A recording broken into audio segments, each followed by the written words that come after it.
ઓ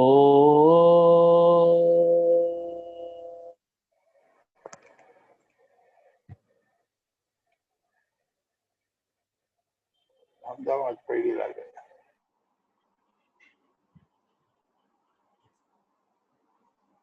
નમો અરહંતાણં, નમો સિદ્ધાણં, નમો આયર્યાણં, નમો વજ્જાયણં, નમો લોય ત્રિકાળવર્તી સૌ સાહોણં.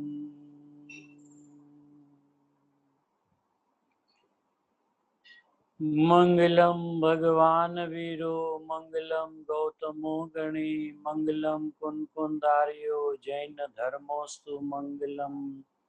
સર્વ મંગલ્ય માંગલ્યમ સર્વ કલ્યાણ કારકમ પ્રધાનમ સર્વ ધર્માણમ જૈનમ જયતુ શાસનમ.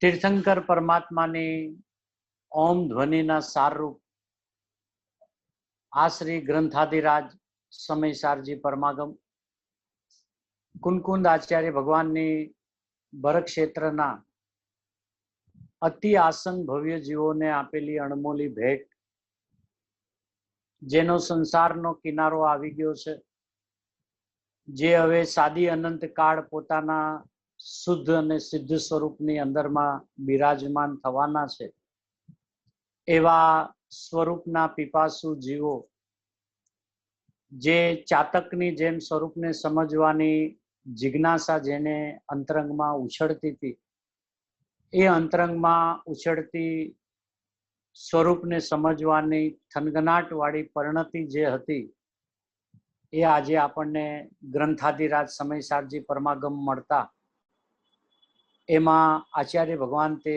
જે ગંભીર ભાવો ભર્યા છે, એ ગંભીર ભાવોને મહાવિદ્ય ક્ષેત્રથી ભરત ક્ષેત્રમાં પધરામણી કરીને સિમંદર પરમાત્માની દિવ્ય દેશના જેને અંતરમાં ધરબાવી છે, અને એ ભાવોને જેણે ઓમ ધ્વનિની અંદરમાં સાંભળ્યા છે, સમજ્યા છે, એવા આ ભરત ક્ષેત્રના બીજા મહાવીર પુરુષ એવા પૂજ્ય ગુરુદેવ શ્રી દ્વારા આ લાખો કરોડો જીવોની શુદ્ધાત્માને સમજવાની જે પીપાસા જે છે, જિજ્ઞાસા જે છે, એ જિજ્ઞાસાઓના જેણે શાંત કરી દીધી છે, એવા પૂજ્ય ગુરુદેવ શ્રીના આ અણમોલા વચનો છે. સમયસારજી પરમાગમની ત્રીજી મંગલમય ગાથા ચાલે છે, જે ત્રીજી ગાથાની અંદરમાં આચાર્ય ભગવાન તે સિદ્ધાંતો ભરી મૂક્યા છે. સિદ્ધાંત શિરોમણી એવી આ ત્રીજી ગાથા. ત્રીજી ગાથા ઉપર પૂજ્ય ગુરુદેવ શ્રીનું સળંગ પ્રવચન નંબર 14, સમયસાર સિદ્ધિ ભાગ 1, પેજ નંબર 136. સમયસાર ગાથા 3. સર્વ પદાર્થો, જેટલા જગતમાં પદાર્થ અનંત છે, અનંતા આત્માઓ, અનંતા રજકણો, એ બધા પદાર્થો પોતાના દ્રવ્યમાં અંતર્મગ્ન રહેલ, પોતાના પદાર્થમાં અંતર્મગ્ન ગુણને પર્યાય એ અંતર્મગ્ન દ્રવ્યમાં છે.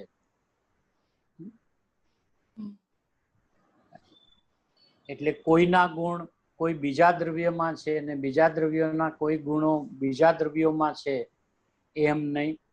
દરેક દ્રવ્યના પોતાના ગુણ અને પોતાની પર્યાય પોતાના જ દ્રવ્યમાં અંતર્મગ્ન છે.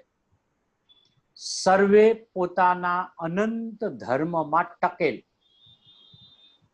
દ્રવ્ય એટલે વસ્તુ, એમાં અંતર્મગ્ન એના ગુણ અને પર્યાય એના અસ્તિત્વમાં છે.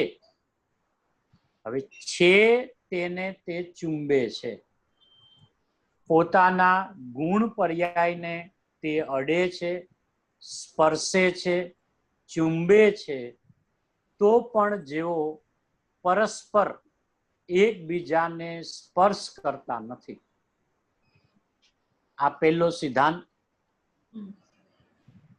પરસ્પરમાં બે અર્થ છે. એક તો 6 દ્રવ્યો જ્યારે મુખ્યપણે વાત આવે ત્યારે એમાં પરસ્પર એક દ્રવ્ય બીજા દ્રવ્યને અડતું નથી, ચુંબતું નથી, સ્પર્શતું નથી. પછી એક દ્રવ્યની અંદરમાં જઈએ તો પોતાના દ્રવ્યમાં અનંતા ગુણો રહેલા છે, અનંતી પર્યાયો રહેલી છે.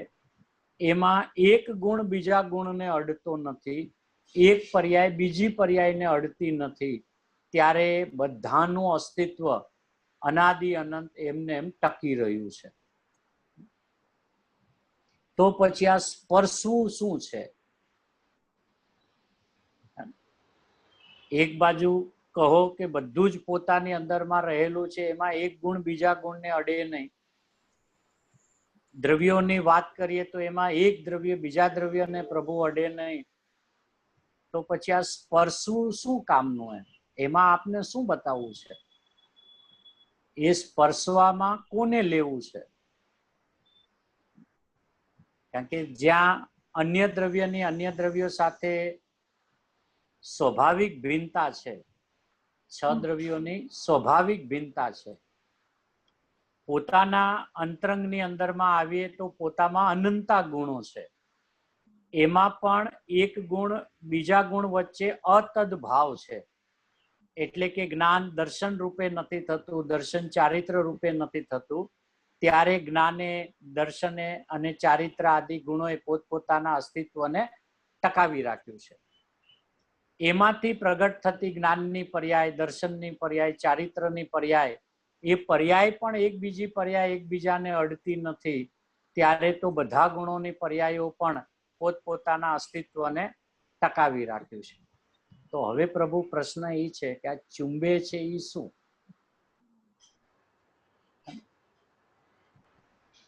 એવો પ્રશ્ન થાય ને કે બે દ્રવ્યોને સ્પર્શતા નથી, અંદરમાં ગુણો એ પરસ્પર એકબીજાને સ્પર્શતા નથી.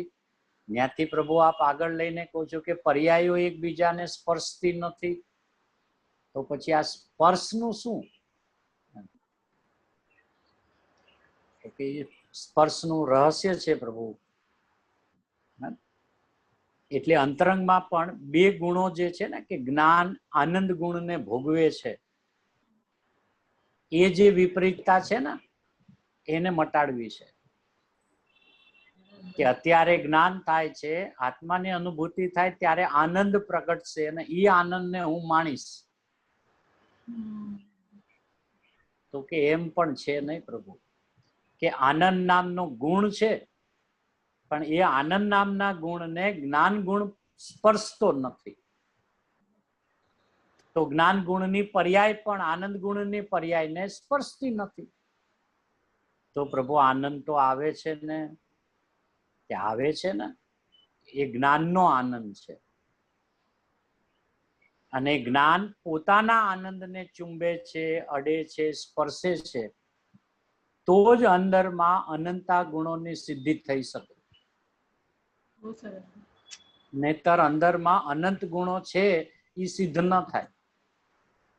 કારણ કે અનુભવના કાળે એક ગુણ બીજા ગુણને જો અડી લે, સ્પર્શી લે, તો બે ગુણ જ ન રહ્યા ને. કા આનંદ પૂરો થઈ જાય ને કા જ્ઞાન પૂરું થાય. કા એ આનંદ ગુણ જ્ઞાનમય થઈ જાય, કા જ્ઞાન ગુણ આનંદમય થઈ જાય. પણ બેની સત્તા અંદરમાં ભિન્ન ભિન્ન રહી છે. એમાંથી આ સ્પર્શનું વાચ્ય કાઢ્યું કે સ્પર્શે છે તો તું ખરો પ્રભુ, પણ તારા વેદનને તું સ્પર્શે છે. અને વેદનનો માત્ર ધર્મ અનંત ગુણમાંથી જ્ઞાન પાસે જ છે. એટલે એ પોતાને અડે છે, પોતાને સ્પર્શે છે અને પોતાને ફીલ કરે છે. એટલે અહીંયા આગળ જઈને એ વાત હળવેકથી કહેશે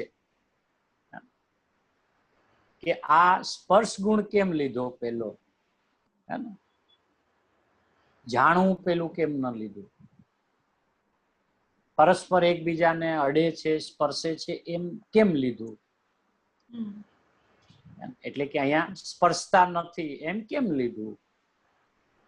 કે પહેલી તો ઈ ભ્રમણા મટાડવી છે કે હું આખો દિવસ શરીરનું વેદન કરું છું. બીજી ભ્રમણા મટાડવી છે કે કર્મના ઉદયને હું ભોગવું છું. એટલે પરદ્રવ્યને અડતોય નથી, ચુંબતોય નથી ને સ્પર્શતોય નથી, તો વેદેશી રીતે કે સાહેબ તો હું મારા જે આનંદ ગુણની અત્યારે વિપરીત પર્યાય જે ચાલે છે, સુખ ગુણની દુઃખ રૂપે, એને વેદું છું, કે એને ન વેદી શકે.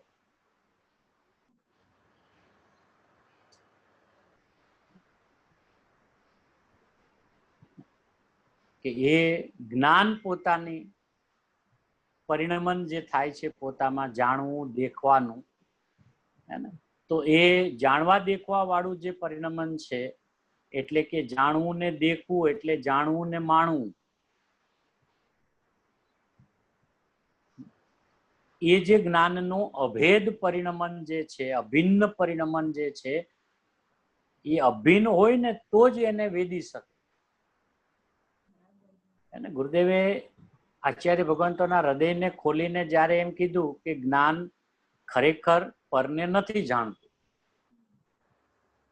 એનો જ્યારે સિદ્ધાંત સિદ્ધ કર્યો કે કેમ નથી જાણતું, કે જાણે તો છે બધું, આ જીવ છે, આ અજીવ છે, આ પૂતગલ છે, આ ધર્મ છે, અધર્મ છે, આ બધું જાણે તો છે. તો કે જાણવું જ એને કહેવાય જેમાં તન્મય થઈને જાણે, ઈ જાણવું. હવે જ્ઞાન પરમાં તન્મય થઈને પરને જાણતું નથી, માટે જ્ઞાન પરને જાણતું નથી એમ કહીએ છીએ. તો ન્યા વાત શેની કરી? જાણપણાની ન કરી. અચ્છા, તરત કે જાણે તો બરાબર છે હો, તો પછી તન્મય ઉપર વજન છે ને. તન્મય થઈને જાણતો નથી માટે એને જાણે છે એમ અમે કહીએ છીએ, એમ નથી. તો કે ઈ જે આપે કીધું પરને જાણે છે, કે ઈ વ્યવહારથી કીધું છે. તો ઈ સમય નિશ્ચય શું છે કે જ્ઞાન પર્યાય તો પોતાને જાણે છે. કે શા માટે જ્ઞાન પર્યાય પોતાને જાણે છે? ઈ કેવી રીતે ખબર પડી? કે જ્ઞાનમાં તન્મય થઈને જ્ઞાનને જાણે છે. જ્ઞાનમાં તન્મય રહીને જ્ઞાનને અડીને, જ્ઞાનને સ્પર્શીને, જ્ઞાનને ચુંબીને જાણે છે. માટે એને જાણે છે એમ કહીએ છીએ.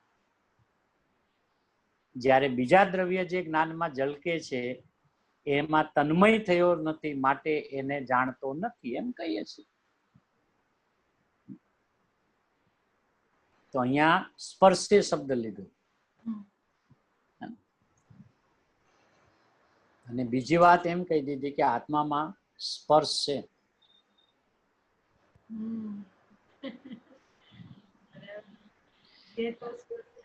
સ્પર્શ છે.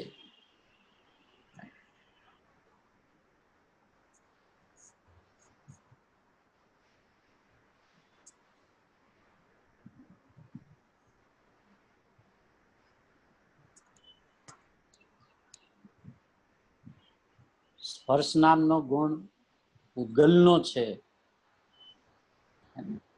એ પૂતગલમાં છે. કે તમારામાં કે અમારામાં સ્પર્શ છે અરૂપી, પણ સ્વરૂપી છે.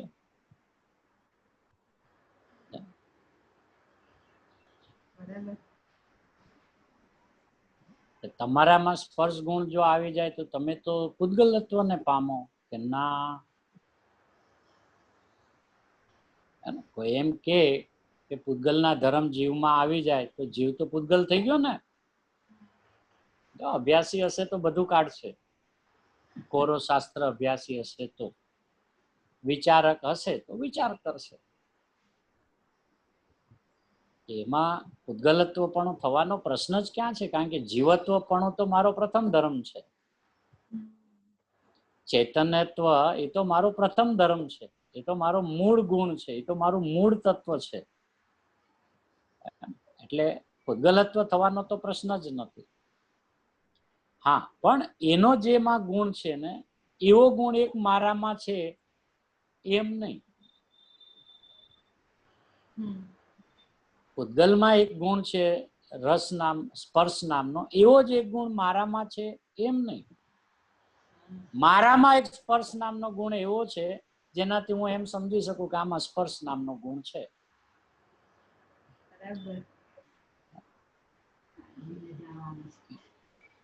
એનો સ્પર્શ ગુણ મારામાં નહીં, મારો સ્પર્શ ગુણ એનામાં નહીં. એ ન્યાય અમારી અને એની વચ્ચે સદાય ભિન્નતા રહી છે. અને અહીંયા મારું જીવત્વપણું ચૈતન્યત્વપણું સદાકાળ ચૈતન્ય ભાવે જ રહ્યું છે. એ તો વિશિષ્ટ ગુણોની જ્યારે વાત કરીને ભિન્નતા બતાવી હતી હે ને, ત્યારે એ વાત એમ હતી અને એમ છે બી. પણ સાહેબ બહુ વિચાર કરીએ ત્યારે એમ થાય કે બીજાના ગુણો આપણામાં હોય કે આપણા ગુણો બીજામાં હોય, તેથી બે એક થઈ જાય એવું ક્યાં છે? કોઈ એવો પ્રશ્ન કરે આપણને કે ભાઈ આપણો ગુણ બીજામાં હોય તો આપણે એના જેવા થઈ ગયા, બીજાનો ગુણ આપણામાં હોય તો આપણે એના જેવા થઈ ગયા. એમ છે જ નહીં. કે બે કેવડી ભગવાન એક સાથે બાજુમાં બેઠા છે, બે ને કેવળ જ્ઞાન પ્રગટ્યું. બે છે કે એક જ છે? બે ને કેવળ જ્ઞાન વર્તે છે, બે નો ગુણ એક જેવો, છતાંય બે ની ભિન્નતા છે કે નહીં? એ તો જીવ જીવ વચ્ચે થયું, જીવ અજીવ નું શું થાય ને? કોઈ આપણને પૂછે, ન પૂછે તો આપણે આપણને પૂછવું કે હું ભણગા ફૂકો છો બેઠા બેઠા. એ તો બે જીવ એક હરખા થયા, એ તો હોઈ શકે. અહીંયા તમે રસ ગુણ ઓલાનો સ્પર્શ ગુણ અહીંયા ઉતારો છો, કે એનો નથી ઉતારતા. મારામાં જે ઉતર્યો છે એનું ભાન થયું મને કે મારામાં સ્પર્શ ગુણ છે. એ અહીંયા આચાર્ય ભગવાનને કેવું છે સ્પર્શે છે, ચુંબે છે. કે શું કામ સાહેબ સ્પર્શે છે લીધું? કે તારામાં રસ છે, રસ. કારણ કે ચુંબવું ને અડવું એટલે વેદન વાચક છે, બરાબર, ફિલિંગ વાચક. અને જ્યારે ચુંબે અડે સ્પર્શે એમ વાત આવે એટલે વેદનની વાત આવે, વેદન આવે એટલે એમાં રસની વાત આવે છે કે તમને કેવું લાગે છે. એમ જ્યારે આપણને કોઈ પૂછે તમને કેવું લાગે છે, તો માન લો કે શરીરની કોઈ એવી અવસ્થા હોય તો એ શરીર તરફથી વાત કરે ને, હવે સારું લાગે છે, હમણાં જરાય સારું નથી, તો સારું લાગે છે ને સારું નથી લાગતું એ ફિલિંગ થી કે છે ને. અચ્છા, ઈ ફિલિંગ ને સ્પર્શીને કે છે ને.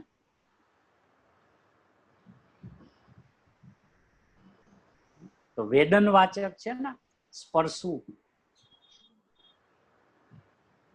અને જ્યારે વેદન વાચક છે તો એમાં એનો સ્વાદ હોય જ.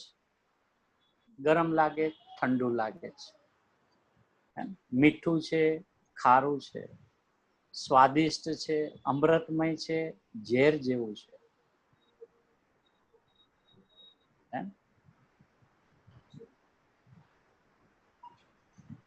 તો અહીંયા પણ ચુંબે છે એનું હાર્દ આટલું ઊંડું છે, એનાથી એને આનંદના સમાચાર શું થયા કે મારા વેદન માટે, મારા સ્પર્શન માટે મારે વિશ્વમાં એક પણ પદાર્થની જરૂર નથી. હવે હું જે કાંઈ વેદું છું આખો દિવસ એ મારી સમજણને વેદું છું. અણસમજણમાં દુઃખને વેદું છું ને સમજણમાં આનંદને વેદું છું.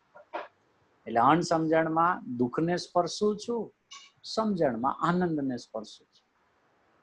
અને એકમાં મને ખાટો સ્વાદ આવે છે ને એકમાં મને મીઠો સ્વાદ આવે છે.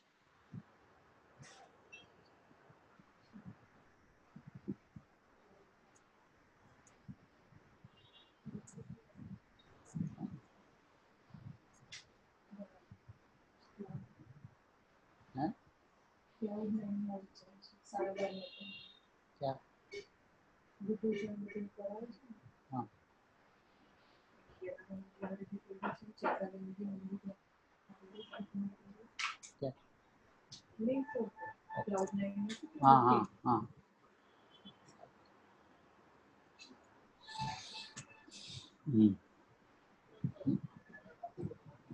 એટલે આ જે પેલો સિદ્ધાંત જે છે ને એ જ એટલો અદ્ભુત છે,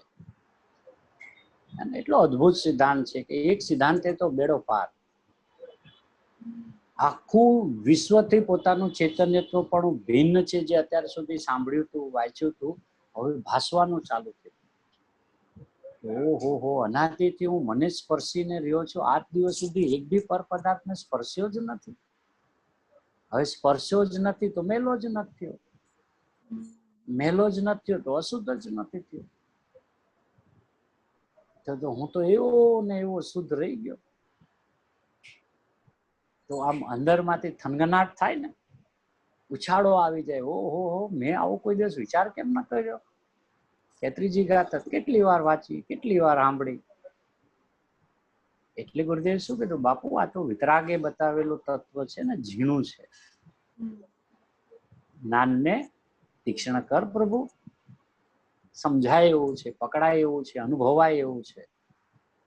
થોડોક વિચાર કર, થોડુંક જ્ઞાનને ઊંડાણમાં લઈ જા, તો હમણાં પટ દઈને ભગવાન આત્મા હું છું એ અંદરમાંથી ઉજાગર થયા વિના રે નહીં. અને એક વાર પાયા ઊંડા રોપી દે.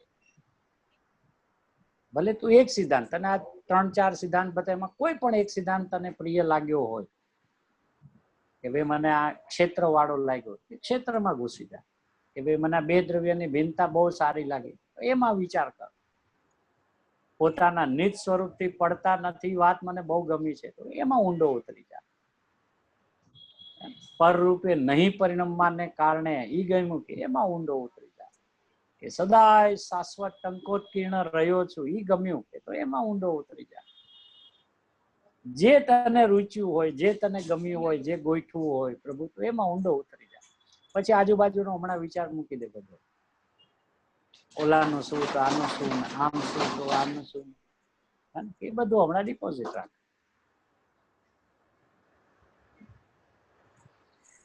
પદાર્થનું સ્વરૂપ એ પોતામાં અનંત ગુણની પર્યાયને ભલે અડે, કેમ કે પોતાનું અસ્તિત્વ છે ને.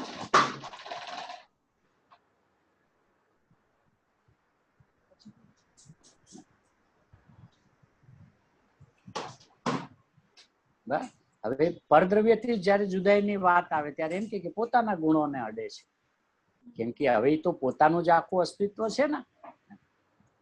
એટલે અહીં કીધું ને કે એ પોતામાં અનંત ગુણની પર્યાયને ભલે અડે, કેમ કે પોતાનું અસ્તિત્વ છે.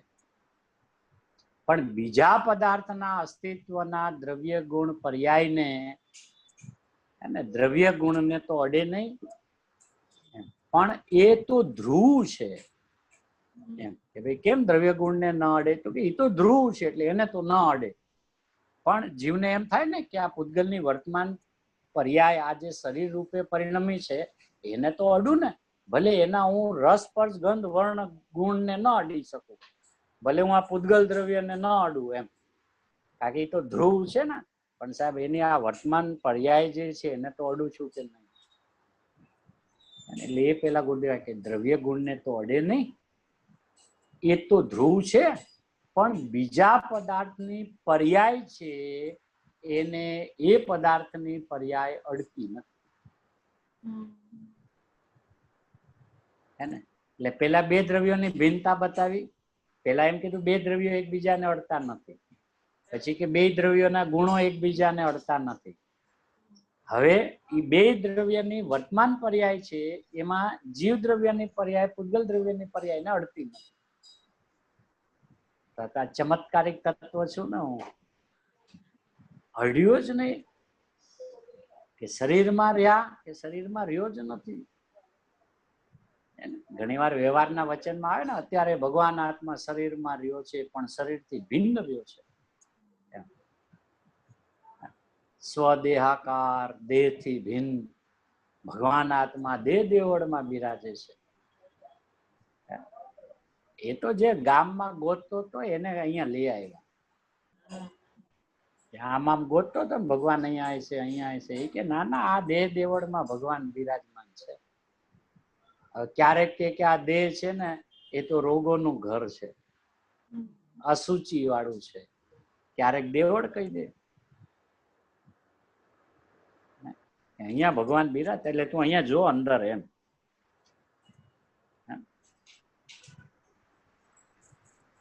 પણ પ્રભુ હું તો આજ દિવસ સુધી શરીરમાં રહ્યો નથી ને.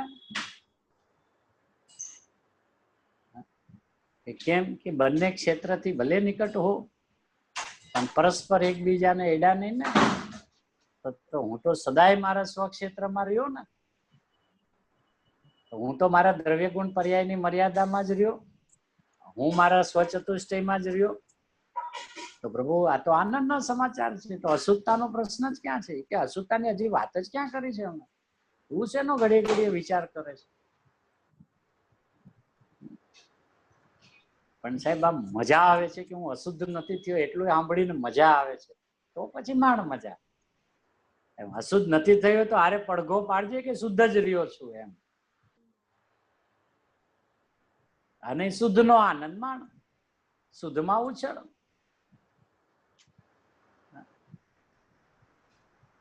એટલે કેટલી ઝીણી ઝીણી વાત બધું આપણને એકદમ આમ ખોલીને વાડે વાડે પાથીએ પાથીએ તેલ નાખતા હોય ને એમ એક એક તત્વને ઘૂટીને બતાવે છે કે બે દ્રવ્યને તો અડે નહીં, એના દ્રવ્ય ગુણને તો અડે નહીં, કેમ કે એ તો ધ્રુવ છે. પણ બે પદાર્થની વર્તમાન પર્યાય છે ને એ એક પર્યાય બીજી પર્યાયને અડતી નથી. તો સાહેબ હું તો જીવ તત્વ અનાદિનો શાશ્વત એવો ને એવો રહી ગયો. એવો ને એવો રહી ગયો. કે કાલે શું થશે? કે કાલે કાંઈ નહીં થાય. તું ચેતન તત્વ જ છે. ચેતન તત્વ જ સદાય રહેવાનો છે.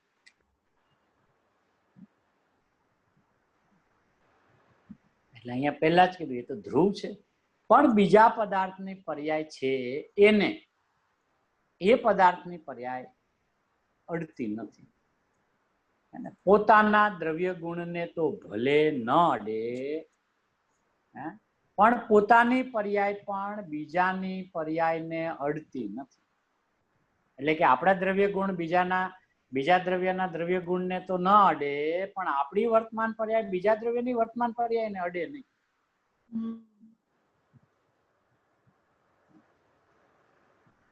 તો ઉછળી પડે. સાહેબ એક સિદ્ધાંત તો બસ થઈ પડ્યો.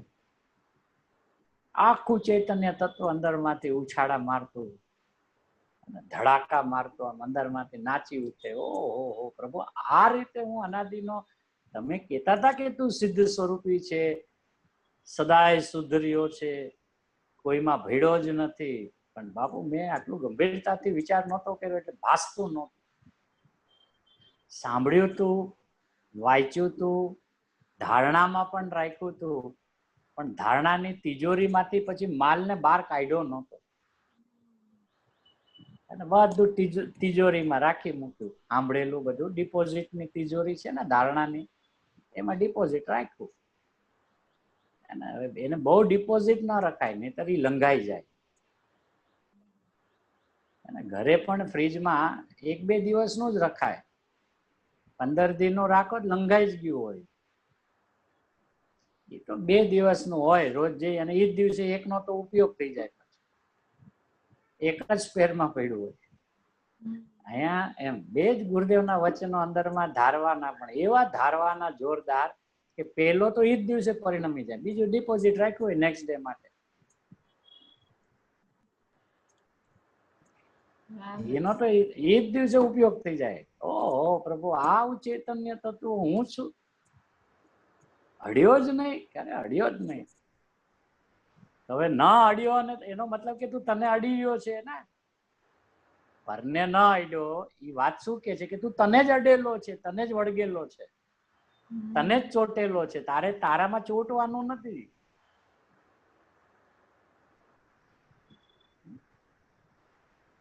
કે સાહેબ કાંઈ નહીં કરવાનું, કે બસ આ થઈ ગયું ને, આ સમજાણું, એ કર્યું એ પામ્યો. કર વિચાર તો પામ. જરાક વિચાર કર્યો, ઓહો આવી રીતે. હવે આ જયારે સમજાય ને એટલે ચુંબાવીને તરત પકડમાં આવે. ઓહો ઓલું ચુંબીને હતું, આ ચુંબાવીને સ્વરૂપનો મહિમા આવી ને, ગરિમા આવી, બહુમાન આવ્યું, સન્માન આવ્યું, સત્કાર થયો. હો હું આવો આમ હવામાં ઉડતો હોય ને એવો હળવો ફૂલ થઈ જાય.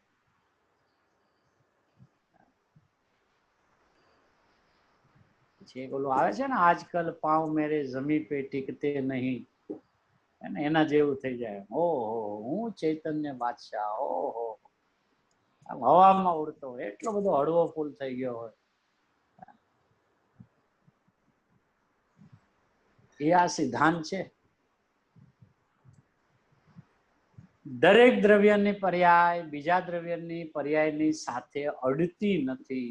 આ શરીરની પર્યાય અવસ્થાઓ, પર્યાય એટલે અવસ્થાઓ. દ્રવ્ય ગુણ તો ધ્રુવ છે. જીવની પર્યાયને પછી જીવની પર્યાય જ્ઞાનની હો કે રાગ હો, એને એ શરીરની પર્યાય અડતી નથી. હવે અત્યારે રાગને પણ હારે લીધો છે એમ, પણ પછી આગળ રાગને કાઢી નાખશે. એટલે અત્યારે તો ઓલા બીજા શરીર દ્રવ્યથી ભિન્ન બતાવો છે ને, એટલે કે કાંઈ જીવ પોતાની જ્ઞાનની પર્યાયને અડે ને, કા જ્ઞાનને ભૂલે તો રાગને અડે, પણ શરીરને તો અડે જ નહીં. કે ક્યારે કે અજ્ઞાન ઘોર ચાલતું હોય ને ત્યારે પણ અડે નહીં. કે તો પછી અજ્ઞાન શું છે? એ આજ નથી અડતો ને અડું છું એમ માને છે ને, એ અજ્ઞાન.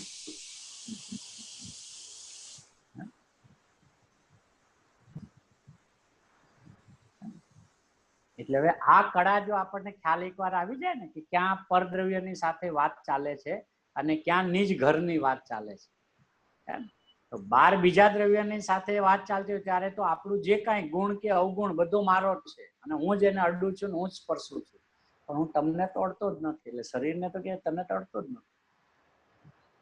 બરાબર. પછી ઘરમાં આવે તો એમ કે રાગને કે તને અડ્યો નથી આજ દિવસ. એ ઓલા બહાર વાળાને સામે કેતા હતા ને, એ તો એને સામે એમ કેવું પડે ને, ત્યારે ઘરની વાત ઉગાડી થોડી કરાય. ઘરમાં આવ્યા એટલે મને ખબર છે કે હું જ્ઞાન છું, તું રાગ છે, એટલે તને અડ્યો જ નથી.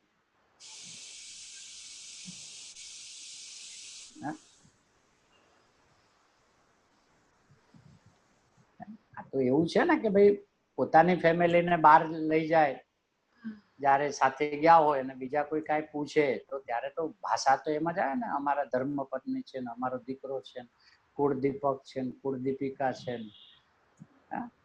ઘરમાં જાય તો મારી કુળદીપિકા ને કુળદીપક કીધા કરે, મોં ક્યારે તૂટે?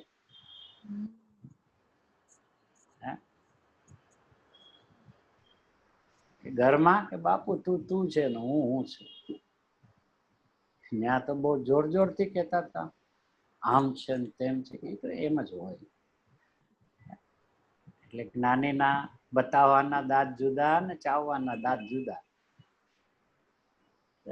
એ જે બતાવતા હોય એવું માનતા જ ન હોય, જે માનતા હોય એ માણતા હોય.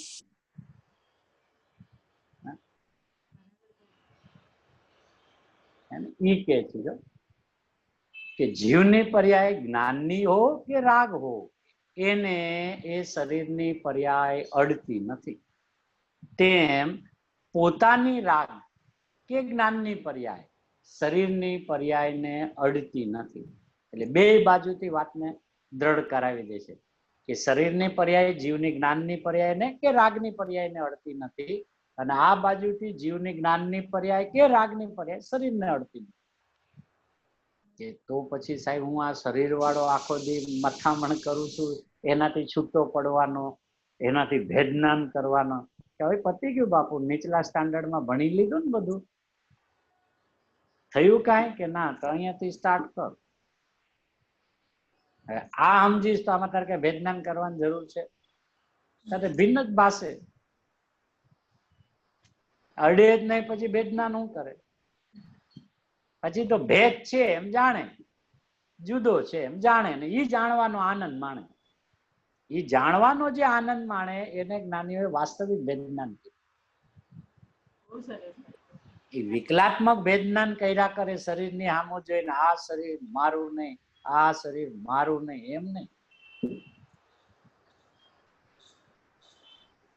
જ્ઞાન મારું ન્યા ઉભો રહે ને કે આ શરીર મારું નહીં, તેમાં આનંદ આવતો.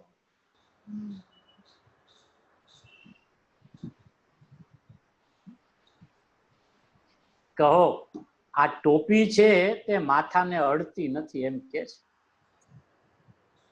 ટોપીની જે પર્યાય છે એના દ્રવ્ય ગુણ તો ધ્રુવ છે. હવે એની જે અવસ્થા છે તે આ શરીરની અવસ્થા છે, આ એને અડતી નથી. ને અધર ટોપી પોતાના ગુણ પર્યાયને સ્પર્શીને રહે છે, ત્યાં સુધી તો આવ્યું હતું.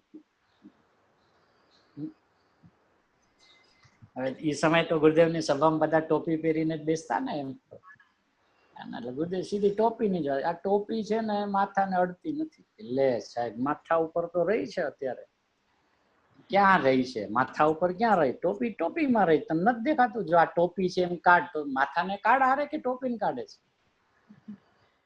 સાહેબ ટોપીને જ કાઢીએ ને તો પછી માથા ઉપર નથી રહી તો જ કાઢી શકે ને, નહીં તો હારે માથું આવે. ઘરે 12 વાગે જાય ને પછી ટોપી આમ કાઢે તો આ આવે ને અરે આખે આખું, પછી એના લટકાવતા છો ને.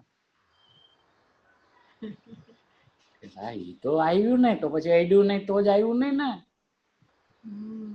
તો પછી ટોપી ક્યાં રહી એ સમય? કે ટોપી રહી એના દ્રવ્ય ગુણ પર્યાયમાં.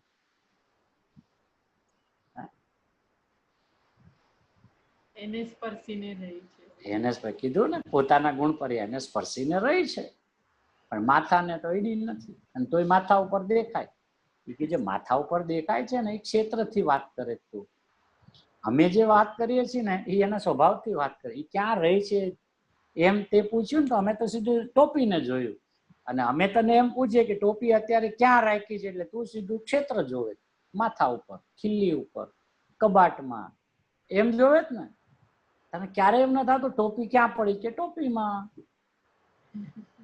એમ જો પેલા, પછી તને કોઈ પૂછે ટોપી ટોપીમાં બરાબર છે, પણ અત્યારે કયા ક્ષેત્રે પડી છે? તો કે કબાટમાં, ખીલ્લીમાં, માથા ઉપર. એ તો ક્ષેત્રની વાત છે, ટોપીની ક્યાં વાત છે?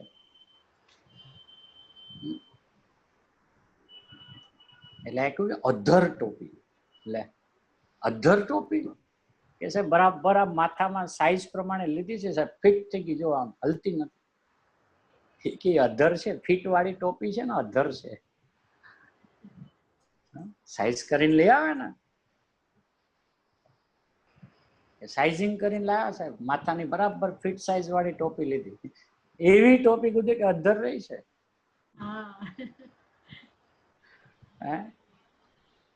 કે કેમ ટોપી અધર રહે છે? કે ટોપી સદ્ધર છે.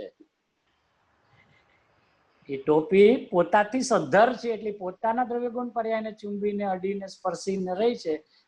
એને માથાની જરૂર નથી. લ્યો તો માથા વગર રાખી દો. કે તું ખીલ્લીમાં તો રાખે જ છે ને, તો ખીલ્લીમાં રાખે જ ને ભરાય. દોઆમ નાખી હોય તો હુકવે છે કે નહીં? હુકાઈ ગઈ પછી ઘડી કરીને કબાટમાં રાખે તો ટોપીને શું ફરક પડ્યો? ટોપી તો ટોપીમાં જ છે ને. ધોવે ત્યારે ટોપી, ખીલ્લીમાં ટોપી, કપડા કબાટમાં ટોપી. તો એ સદ્ધર છે એટલે રહી ને. નહીં તો ખાલી જયારે માથા ઉપર આવે ત્યારે ટોપી રહે ને, પછી તો ટોપી રહે નહીં. જો એ આને આધીન હોય ને તો ટોપી ન રહે પછી. એટલે બધું અધર, કે અધર એટલે સદ્ધર. માથાથી અધર અને ટોપી પોતાથી સદ્ધર, એટલે એના ગુણ પર્યાયને સ્પર્શીને રહી છે. આ તો આમ નાચી ઉઠે ને કે અરે રે સાહેબ શું વાત કરે, કે આખા વિશ્વના દરેક દ્રવ્ય આવા ચમત્કારિક છે. આ તો આપણામાં તાકાત છે જ્ઞાનની, એટલે આપણે જાણીને આનંદ માણીએ છીએ. પણ બીજા દ્રવ્યો પણ આવા પરિપૂર્ણ તત્વો છે. બધા એક દ્રવ્ય બીજા દ્રવ્યથી નિસહાય છે, અને દરેક પોતપોતાના સ્વભાવથી ટકી રહ્યા છે. એટલે પેલું જ જે વચન લીધું ને, કેવા છે સર્વ પદાર્થો, એટલે બધાને હું કામ લીધા કે લેવા પડે. તું સમજ વાત તો તારી જ કરવી છે, પણ બીજાને બતાવીએ ને કે કેવા સદ્ધર છે, તો તું સદ્ધર થઈ જાય ને. અત્યારે તું અધર છે ને, શરીર હોય તો રહીએ ને, 84 લાખ યોનિમાન, 4 ગતિમાન, એમ આખો દી ઘૂંટા કરે છે ને. કર્મ બાંધા છે ને ભોગવવાના એમ આખો દી મથામણ કરે છે ને, એટલે અત્યારે તો તું ઈ બધાના આધારે રહ્યો છે એમ સમજે છે ને, એટલે તું તો અધર અધર જ છે ને, તું ક્યાં સદ્ધર થયો છે? કે સદ્ધર થાય તો શું થાય કે સદ્ધર થાય એના જ્ઞાન દર્શન ચારિત્રમાં જીવું છું એમ એના અંદરથી આવે. એ તો શરીરનું શું કે શરીર હો શરીરમાં અમને શું વાંધો છે? તમે શરીરમાં રહ્યા જ કે નહીં? કે ના રે ના, ઈડા જ નથી તો રહ્યા ક્યાંથી? આ છૂટે છે ને દેહ ગુદેહ કી તો પહેલેથી છૂટો છે. છૂટે હું ભેગા થયા હોય તો છૂટે ને. અનાદિ અનંત છૂટા છે, છૂટા શું પડે કે પહેલેથી છૂટા છે. સાહેબ આ તો મહામંત્ર છે, આ તો ભેદનાન છે. આ ભેદનાન નથી, આ આનંદની વાત છે. પાછું તું એમાં ભેદનાન કરીને તારી કલ્પના લગાડતો નહીં. હા હવે આપણે આમ ભેદનાન કરવાનું છે. ભેદનાન જ નથી કરવાનું, માણવાનું છે. જ્ઞાનમાં રહસ્ય ઉકેલાણું, ભેદ એટલે રહસ્ય, રહસ્ય જેને ઉકેલાય એ આનંદ આનંદમાં હોય, એનું નામ ભેદનાન. હવે એને બીજા શબ્દમાં એમ કીધું અભેદનું જ્ઞાન તે ભેદ જ્ઞાન, અને અભેદ જ્ઞાન એટલે આનંદની દશા. હવે એ આનંદ વાળું પરિણમન જ્ઞાનનું હોય એનું નામ ભેદ જ્ઞાન. ભિન્ન ભિન્ન જોવે છે બધા એને. ગુરુદેવને ટોપીમાં ટોપી દેખાય છે, માથામાં માથું દેખાય છે, અને ઓલાને ટોપી માથા ઉપર દેખાય છે. બસ આટલો દ્રષ્ટિનો ફરક છે. એટલે ઓલાએ સંયોગ દ્રષ્ટિ કીધી, ઓલાને સ્વભાવ દ્રષ્ટિ કીધી. બે એક જ વસ્તુને જોવે છે, પણ બેયની જોવામાં શું આંતરો પડી ગયો કે ગુરુદેવ સ્વભાવ દ્રષ્ટિથી જોવે. માથામાં ટોપી ટોપીમાં, બીજા જીવ ટોપી માથા ઉપર, સ્વાર્થપૂર્વક.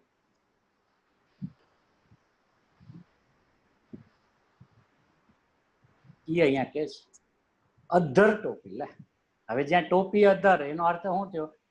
ટી શર્ટ અધર, શર્ટ અધર, બધું અધર અધર ને. હવે આ ટી શર્ટ શરીરને અડતું નથી, અને તો એ ક્ષેત્રથી ક્ષેત્રાંતર થઈને આવે રોજ, હા, અને તો એ પાછું શરીરને અડે નહીં. હે એટલે આજ દિવસ સુધી શરીરે એક પણ વસ્ત્ર ધારણ કર્યું નથી. જો કે આપણે દિગંબર થાય ત્યારે ને, કે આપણે ઓરિજિનલ દિગંબર છીએ, થાય ત્યારે નહીં. કે આપણે એટલે કે હું એકલો નહીં, 6 દ્રવ્ય દિગંબર છે. કારણ કે કોઈએ કોઈનો વેશ પહેર્યો જ નથી, એટલે બધા નગ્ન છે. એટલે એના નિત સ્વરૂપમાં છે એ જે, તો એનું નામ તો દિગંબર છે.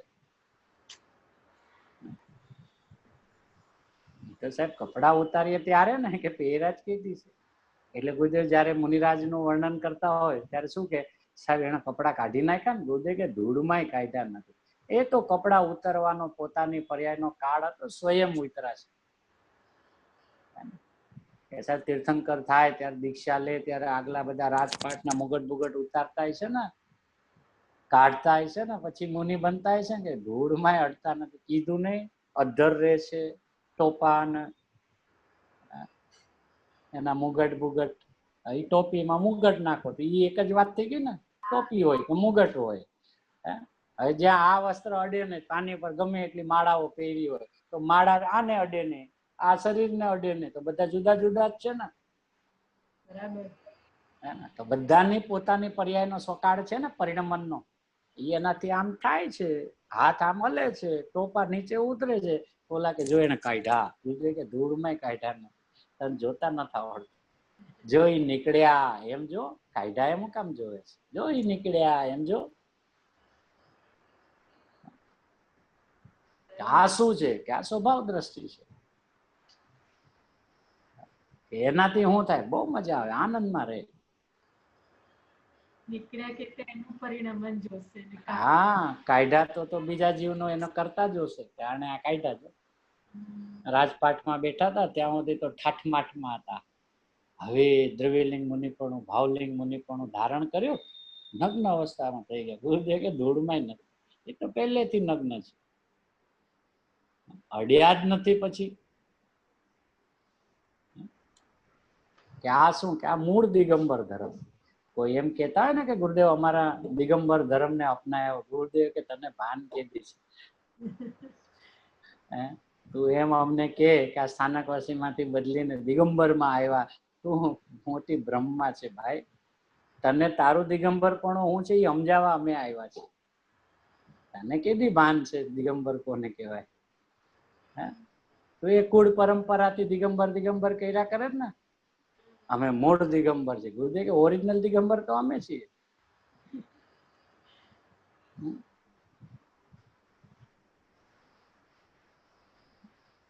અમે તો દિગંબરોમાં જઈને દિગંબરોને એનું વાસ્તવિક સ્વરૂપ સમજાવ્યું છે. એટલે એ અભિમાનમાં રહેતા ને કે ગુરુદેવ અમારો ધર્મ અપનાવ્યો. ધર્મ તારા પિતાશ્રી નો નથી કે તારા ધર્મ ગુરુદેવે અપનાવ્યો. એ તો જગતની મૂળ વસ્તુ છે બાપુ.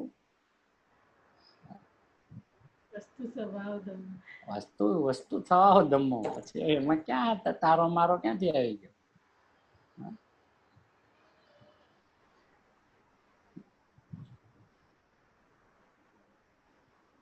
એટલે પહેલો સિદ્ધાંત આ લીધો. એટલે ગુરુદેવ કે અહીંયા સુધી તો કાલે આવ્યું તું, હવે આજે બીજો બોલ લે છે. બીજો સિદ્ધાંત, અત્યંત નિકટ. દરેક વસ્તુ કેટલીક, હે ને, દરેક વસ્તુ એટલે કેટલીક, કેટલીક એટલે અનેક, અનેક એટલે અનંત, અત્યંત નજીકમાં છે. હવે જે નજીકમાં છે ને એ ક્ષેત્રથી વાત ચાલે છે. એક ક્ષેત્રમાં છે. હવે એ જે એક ક્ષેત્ર છે એ કોનું? તો કે આકાશનું ક્ષેત્ર છે. હવે એને આકાશનું ક્ષેત્ર કેવું ને એ પણ વ્યવહાર છે. કેમ કે આકાશ એના ક્ષેત્રમાં બીજા દ્રવ્યોને અડતો નથી, સ્પર્શતો નથી. તેને અવગાન કેવી રીતે આપે? બહુ સરસ. એ બી તો સમજવું પડે ને. કેવા છે સર્વ પદાર્થ? બધા પદાર્થોની વાત આવી ને, પણ મુખ્યતાથી જયારે સમજાવવા માટે વાત આવી કે આકાશનો ગુણ શું, કે અવગાન દેવાનું. આકાશ કે બાપુ હું એક પદાર્થને આજ દિવસ સુધી અડ્યો નથી. અવગાન કેવી રીતે આપે?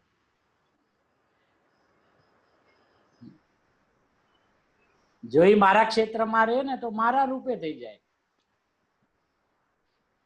અને હું એને મારા ક્ષેત્રમાં રહેવાનું પરમિશન આપું એટલે કે ઈ રૂપે હું થઈ જાઉં તો હું આકાશ મટીને ઈ દ્રવ્ય થઈ જાઉં.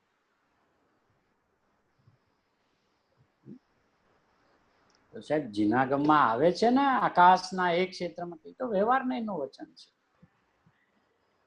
આવે છે ને કોણ ના પાડે છે? પણ આવે છે એટલે દરેક કથન સત્યાર્થ છે એમ થોડી છે. વ્યવહારનું કથન છે. એમ કેમ ખબર પડી કે આ ગુરુદેવ કહે છે ને? ગુરુદેવ કે કેમ તમને? ગુરુદેવને પૂછ્યું સાહેબ તમને કેમ ખબર પડી? એટલે આ આચાર્ય ભગવાન કીધું નહીં. આચાર્ય ભગવાનને જઈને પૂછ્યું સાહેબ તમને કેવી રીતે ખબર પડી? એટલે આ જિનેન્દ્ર ભગવાનને ન કીધું. જિનેન્દ્ર ભગવાન પાસે જઈને પૂછ્યું સાહેબ તમને કેમ ખબર પડી? એટલે આ વસ્તુનો સ્વભાવ આવો છે.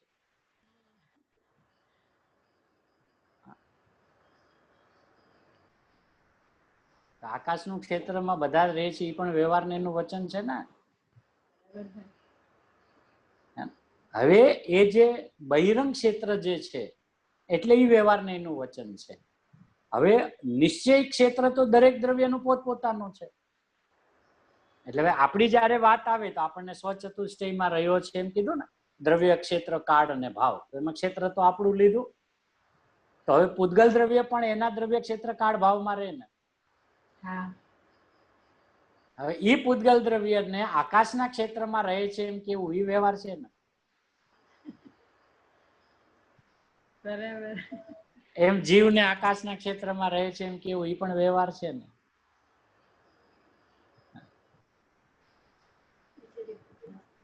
નહીતર શું થાય કે જીવ પૂતગલ ક્રિયાવર્તી શક્તિ વાળા છે બે દ્રવ્ય. હવે ઈ જયારે અહીંયાથી ગમન કરે ને તો આકાશના ક્ષેત્ર એટલા લેતા જાય ને હારે હારે. એટલે અહીંયા તો ખાડો પડી જાય.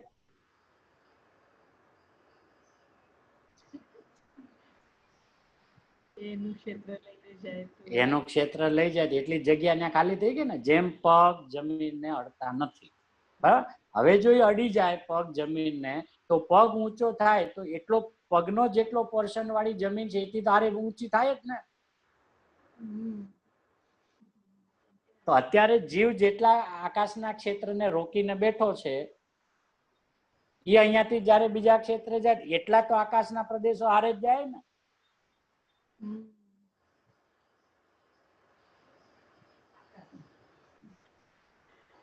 હજી ગુરુદેવ કહેતા ને વિચાર કીધી કર્યો છે, નવરો જ પડતો નથી, નિવૃત્તિ જ લેતો નથી.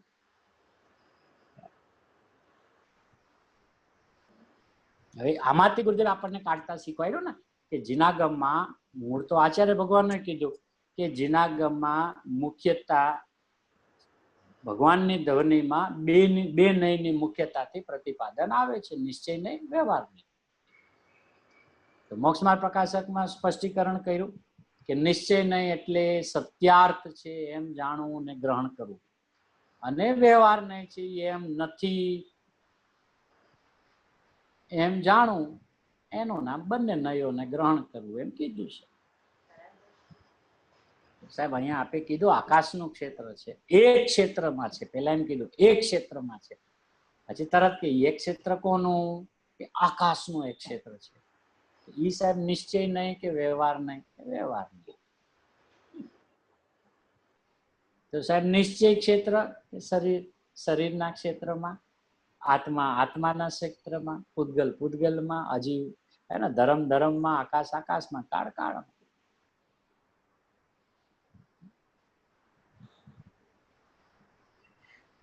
હવે તેના એક ક્ષેત્રે અત્યંત નિકટ રજકણો છે અનંતા એક પ્રદેશમાં, અને એ પ્રદેશમાં અનંતા જીવના અનંતા આત્મ પ્રદેશ પણ છે.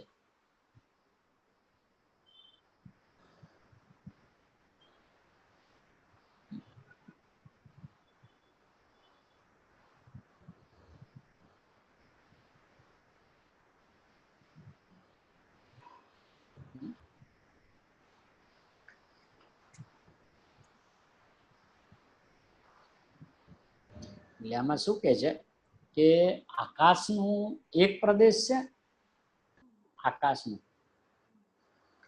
પ્રદેશ એટલે એક પરમાણુ જેટલી જગ્યા રોકે એને એક પ્રદેશ કહેવાય, બરાબર.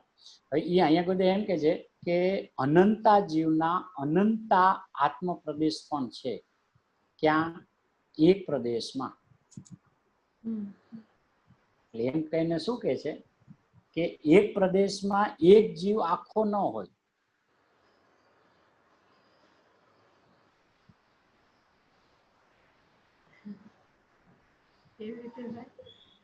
એટલે એમ કે ભાઈ આકાશનો એક પ્રદેશ અને એમાં આખો જીવ આવી જાય, આખો જીવ ના આવે. આખા જીવનો એક પ્રદેશ, એમ બીજા જીવનો એક પ્રદેશ, એમ ત્રીજા જીવ, એમ અનંતા જીવોનો એક એક પ્રદેશ થશે. આકાશનો એક પ્રદેશ. હવે ઈ શું કામ એમ કે છે કે આકાશના એક પ્રદેશમાં અનંતને સંઘરવાની તાકાત છે એમ બતાવું છે ને, કે ભાઈ આકાશનો એક પ્રદેશ એમાં એક જ રે, બીજા પ્રદેશમાં બીજો રે, ત્રીજા પ્રદેશમાં ત્રીજો રે, કે એમ નહીં. એટલે જે ગુરુદેવ જે વારંવાર કહે છે ને કે જેનો જે સ્વભાવ હોય ને એની મર્યાદા શી. ભાઈ અવગાહન ગુણ આકાશનો છે, બરાબર. અત્યારે મુખ્યપણે આકાશની વાત ચાલે છે. તો કે જેનો ગુણ છે, જેનો ઈ સ્વભાવ છે અવગાહન દેવાનો, એની મર્યાદા શી. આટલાને જ રાખી શકો ને આટલા ન રાખી શકો, કે એમ નહીં, તો મર્યાદિત થઈ ગયો. જેમ જીવનો જાણવાનો સ્વભાવ છે, તો જાણવાનો સ્વભાવ છે તો એને મર્યાદા શી, કે હું અત્યારે આટલાને જ જાણી શકું, આટલા ન જાણી શકું, એમ હોય. જે સ્વભાવ જેનો છે તો અમર્યાદિત છે. હવે એમ અત્યારે બતાવું છું કે આકાશનો એક પ્રદેશ, હવે એક પ્રદેશ પણ અવગાહનનો ને, તો એની તાકાત કેટલી કે અનંતને સંગ્રહી શકે. પણ કે અનંત કેવી રીતે એમાં સમાય, કે ઓલો એક આખો ના આવે, એનો એક પ્રદેશ, એમ અનંત. બહુ સરસ ભાઈ. એક જીવનો એક પ્રદેશ, એવા અનંતા જીવ આકાશના એક પ્રદેશે રહે. નહીતર બધા આમ થઈ જાય ને, વિખરાઈ જાય. પછી આ ક્ષેત્રથી અત્યંત નિકટ રહે છે ને બેની પર્યાય પરસ્પર અડતી નથી. નહીતર આ અત્યારે પછી કોરોના જેવું થઈ જાય. બોક્સ બનાવે ને 3-3 ફૂટમાં, એક અહીંયા ઉભો રહે, પછી ઓલો ત્યાં ઉભો રહે, પછી આમ એમ લે ને, પછી તો અડવાનો ક્યાં પ્રશ્ન જ છે. પછી તો સ્પર્શ તો નથી વાતનો, પછી આમ કઈ મતલબ રહ્યો નહીં ને. બરાબર. બોક્સ બનાવી દીધું હોય, આકાશનો એક પ્રદેશ એક રે, બીજો પ્રદેશ બીજો રે, ત્રીજો પ્રદેશ ત્રીજો રે, તો પછી અડતા જ નથી ને. પછી તો બધા સેલ્ફ ક્વોરન્ટાઇન જ છે. અહીંયા તો આચાર્ય ભગવાનને ગજબ થયો, અત્યંત નિકટ અને એક પ્રદેશે અનંત રહે છે, તો જ એક પર્યાય બીજી પર્યાયને અડતી નથી. એ સિદ્ધાંતને સિદ્ધ કેવી રીતે કરો?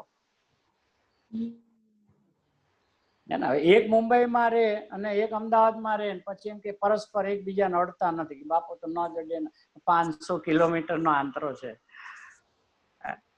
માન લો કોઈ એમ કે આ બોરીવલીમાં રહે ને આ કાંદિવલીમાં રહે, અડતા નથી, તો કે ન જડે ને. કે ચાલો બોરીવલીમાં, આ યોગીનગરમાં રહે ને આ સ્ટેશન રહે, તો કે તોય અડે જ નહીં સાહેબ.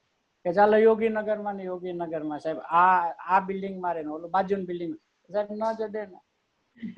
કે એક બિલ્ડિંગમાં આવી જાવ, કે તમે કે અમે સેકન્ડ ફ્લોર રહે, અમે થર્ડ ફ્લોર રહે, કે તો ન જડે ને સાહેબ. હજી કે ઘરમાં આવી જાવ, કે ઘર જ એવડું મોટું છે કે બધા રહીએ પણ એકબીજાને અડે નહીં. તો અડતા નથી, એ તો ક્ષેત્રની નિકટતા બતાવી છે ને. એટલે જો ગુરુદેવે પણ કેવું અદભુત સ્પષ્ટીકરણ કર્યું. એક ક્ષેત્રમાં છે, પેલા શરૂઆત ત્યાંથી કરી, અત્યંત નિકટ. શું નિકટ? કે દરેક વસ્તુ, બરાબર. પછી એની સંખ્યા કીધી, અનેક, એટલે અનેક શબ્દમાં અનંત આવ્યા. હવે એ બધા અનંત દ્રવ્યો અત્યંત નજીકમાં છે, એટલે ફેલાયેલા નથી, આમ છૂટા છવાયા ફેલાયેલા નથી. અને એક બાજુ એમ કે ને કે આખું વિશ્વ કાર્બન વર્ગણાઓથી ઠસો ઠસ ભર્યું છે, એમ કે ઠસો ઠસ ભર્યું છે, આમ બધા છૂટા છૂટા ફર્યા તો પછી ક્યાં વાત રહી? ઠસો ઠસ નો અર્થ શું છે એમ? હવે કે છે અત્યંત નિકટ. પછી કે નિકટમાં શું બતાવવું છે? કે ક્ષેત્ર બતાવવું છે. એક ક્ષેત્રમાં, એટલે પેલા ત્યાંથી ચાલુ કર્યો, પછી કે હવે ઈ એક ક્ષેત્ર કોનું? તો કે આકાશ. સમુચય વાત કરવી છે ને, શરૂઆતમાં સમુચય વાત કરવી છે એમ. હવે બધા દ્રવ્યો આકાશના ક્ષેત્રમાં રહે છે, બરાબર. પણ રહે છે કેવી રીતે? કે અત્યંત નિકટ. હવે સાહેબ જે અત્યંત નિકટ રહેલા છે એની શું વ્યવસ્થા છે? નિકટ રહે તો સાહેબ ચીટકી જ જાય ને બધા.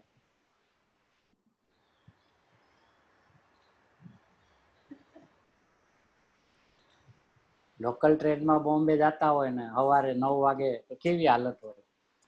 તો ડબ્બો ઠસો ઠસ ભર્યો હોય તો બધા એકબીજાને અડતા જ હોય ને.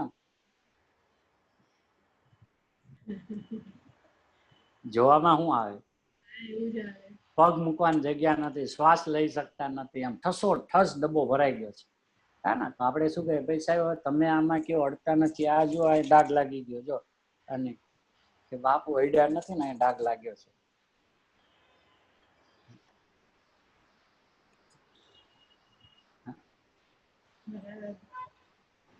હવે એની આ વાત કે કેવી રીતે રહેલા છે ગુરુદેવ. હે આવી દ્રષ્ટિ કેળવવી પડશે ને. હા, કારણ કે હવે એક ડબ્બામાં બધા એકબીજા નડી લે તો અનંત સીધો એકબીજા નડી જાય ને. સમજતો કેમ નથી? ભાઈ જે સિદ્ધ દશામાં આપણે સદાકાળ રહેવાના છીએ, તો મારું સિદ્ધ પદ બાજુવાળાનું સિદ્ધ પદ બે બીજા અડી જાય, આ તો હજી બી ટ્રેનનો ડબ્બો છે. ઓલા તમે લગો લગ એકમાં આનંદ, અને તોય બધા પોતપોતાનું સુખ, પોતપોતાનું જ્ઞાન, પોતાનો આનંદ બધું સેપરેટ માણતા હોય, તો કેવી રીતે? અત્યારે તારી સિદ્ધ દશાનો વિચાર તો કર. મારે કોઈની હારે નથી રહેવું, મારે કોઈની હારે નથી રહેવું. રહેવા દે, તારે અનંતની હારે રહેવાનું છે.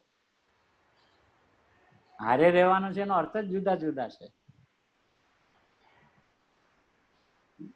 તો કેળવ અત્યારથી દ્રષ્ટિ, આ ન જોઈને આ ન જોઈને આની યાર નહીં ફાવે ને ઓલી યાર નહીં ફાવે કે રેવા દે.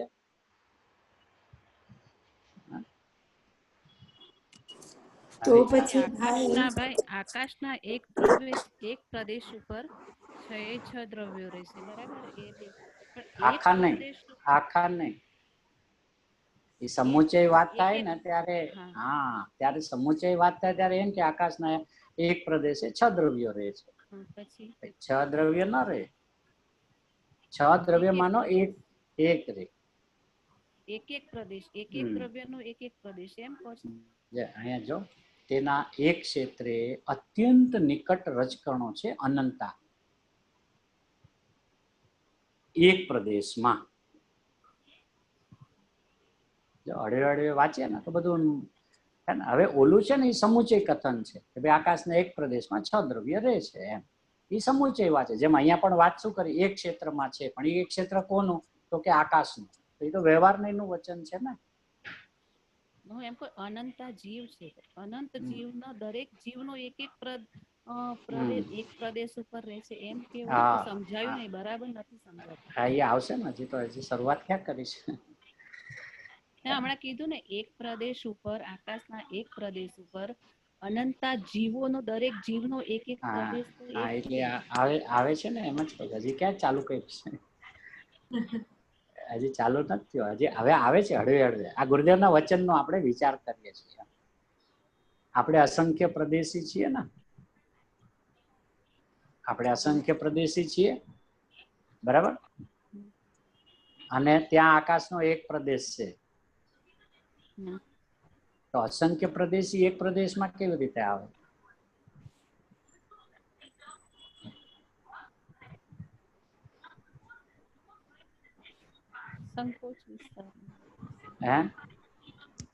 સંકોચ વિસ્તાર થાય તો પોતામાં થાય ને, પણ એના અસંખ્ય પ્રદેશ થોડી કઈ વયા જાય. સંકોચ પામે, પણ સંકોચ તો ક્યારેક જ પામે ને. સિદ્ધ દશામાં હું સંકોચ પામે? શું વિસ્તાર પામે? એ તો ઓલા શરીર અપેક્ષા વાત છે ને, કે ભાઈ કીડીમાં જાય, કીડી જેવડો થઈ જાય, હાથીમાં, ત્યારે ત્યાં સંકોચ વિસ્તાર ગુણ નહીં. સંકોચ વિસ્તાર ગુણ ક્ષેત્ર અપેક્ષા એ નથી ખરેખર, એ ભાવવાચક છે. પણ એ તો જયારે આવશે ત્યારે એનો વિચાર કરશું. આપણે હંમેશા સંકોચ વિસ્તાર શક્તિ છે ને ઓલા શરીરની હારે જોડીને જોઈએ છે. કીડીમાં કીડી જેવડો, હાથીમાં હાથી જેવડો. કે કેમ કે આપણા સંકોચ વિસ્તાર નામનો ગુણ છે. અરે એમાં ન લાગુ પડાય. આપણો સંકોચ વિસ્તાર ગુણ શરીરમાં ઉતરે?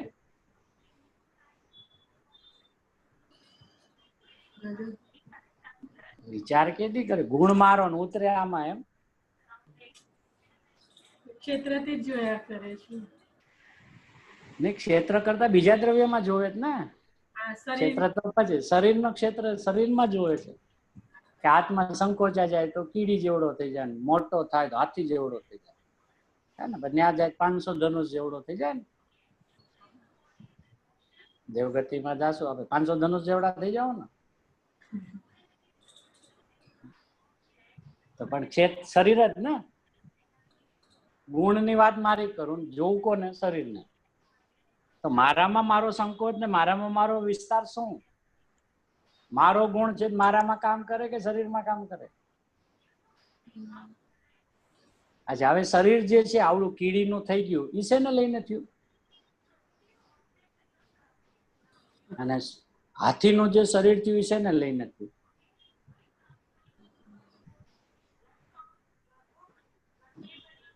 બરાબર. શરીર સાથે તો કોઈ આત્માનો સંબંધ નથી. તો શરીરના કારણે આત્માના પ્રદેશોનો સંકોચ વિસ્તાર ન થાય. વિચાર નથી કર્યો ને ઊંડાણથી, એમ કેવી રીતે? એ શક્ય નથી. પણ સમજાવવું હોય કે ભાઈ હાથીના શરીરમાં આત્મા ગયો તો આવડો મોટો કેવી રીતે થઈ ગયો? તો ત્યારે એને સમુચય વાત કર, અરે આત્મામાં એક સંકોચ વિસ્તાર નામની શક્તિ છે, એમ. એ તો સમુચય વાત છે. જેમાં અહીંયા આકાશનું ક્ષેત્ર છે એ તો વ્યવહાર નહીંનું વચન છે, એમાં થોડી ના કોઈ દ્રવ્ય રહે છે. દરેક દ્રવ્ય તો પોતાના સ્વદ્રવ્યમાં, સ્વક્ષેત્રમાં, સ્વકાળમાં, સ્વભાવમાં છે. પણ એ તો આ શું છે કે જયારે પોતાને સમજવું છે, પોતાને જ ખાલી સમજવું છે, તો બહુ ઊંડાણમાં ઉતરશે તો સમજશે ને, તો એને ખબર પડશે કે જીનવાણીમાં વ્યવહારના વચનને કાઢવા કેવી રીતે, અને જ્યાં વ્યવહારના વચન હોય એમાંથી નિશ્ચય કેવી રીતે કાઢવો. કારણ કે આ પ્રતિપાદન બે માં આવશે. જીનવાણીનું કથન છે તો જીનવાણીમાં એક નહીંની વાત નહીં જ આવે, એકલા નિશ્ચય નહીંની વાત નહીં આવે, એકલા વ્યવહારની વાત નહીં આવે, બંનેની વાત આવશે. એમાંથી આપણે કાઢવું છે. તો કાઢવા માટે સ્વભાવ જ જો સર્વાંગી હોય તો જ કાઢી શકે ને, નહીતર તો કાંઈક ને કાંઈક ઉથલ પાથલ કરશે, કાંઈક ગોટા વાળશે. કે ભાઈ ઓલી વાત આવી હતી કે આકાશના એક પ્રદેશમાં 6 દ્રવ્ય રહે છે, એ તો વ્યવહારથી વાત કરે, 6 દ્રવ્ય રહે જ કેવી રીતે. અચ્છા, આકાશના પોતાથી વાત કરીએ તો એનો તો એક જ પ્રદેશ છે ને, એમાં ક્યાં આખો આકાશ આવી ગયો? એ જેમાં રહે છે ને એની જ વાત કરો ને પેલા. આકાશનો એક પ્રદેશ છે એ અપેક્ષા એને આકાશ કહેવાય, પણ આખો આકાશ એમાં આવી ગયો સમેટાઈને? નહીં ને, તો બીજા કેવી રીતે આવે?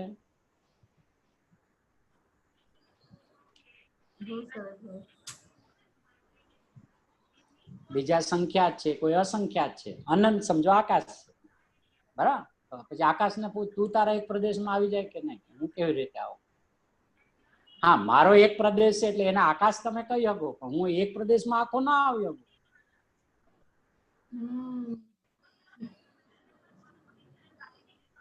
હે, તો એક પ્રદેશમાં અનંતા જીવના પ્રદેશ કેવી રીતના આવે? આવે આવે આવે આવે વિચાર કરજો ને, હમણાં ન બેસે તો પેલા સાંભળી લો, પછી વિચાર કરજો. સમજાવ. કેમ કે મારું અસ્તિત્વ જે છે એ અત્યારે વ્યવહારથી મને સમજાવે છે, એ પેલા લક્ષમાં રાખવું. અસંખ્ય પ્રદેશી આત્માને એક પ્રદેશમાં રહે છે એમ બતાવવું છે, એ વચન કયું છે? અને એ પણ બીજા દ્રવ્યના પ્રદેશની વાત ચાલે છે. હવે જેમ કે આપણા અસંખ્ય પ્રદેશમાં આપણા દરેક ગુણ છે, તો આપણે કેમ દરેક ગુણને ચૈતન્યથી કહીએ છીએ? હે ને, પેલા ભલે અલગ અલગ ગુણોની વાત કરી, જ્ઞાન, દર્શન, ચારિત્ર, પછી શું કે એ જ્ઞાન છે ને જ્ઞાન નથી, એ તો ચૈતન્ય જ છે, એ તો આત્મા જ છે, બરાબર? તો એ અપેક્ષા શું છે? એક ગુણ એ આત્મા છે, કારણ કે આત્મા નો છે, પણ એ એક ગુણમાં આખો આત્મા આવ્યો કે જ્ઞાન ગુણમાં આખો આત્મા આવી ગયો, દર્શન ગુણમાં આખો આત્મા આવી ગયો? ના ના, આખો આત્મા ના આવે, પણ આત્માનો એક ગુણ છે એ અપેક્ષા આપણે એના આત્મા કહેવાય. એમ અસંખ્ય પ્રદેશ અને એક પ્રદેશે આનંદ ગુણ રે એમ કે, તો એક પ્રદેશમાં આનંદ ગુણ રહેલા છે ને.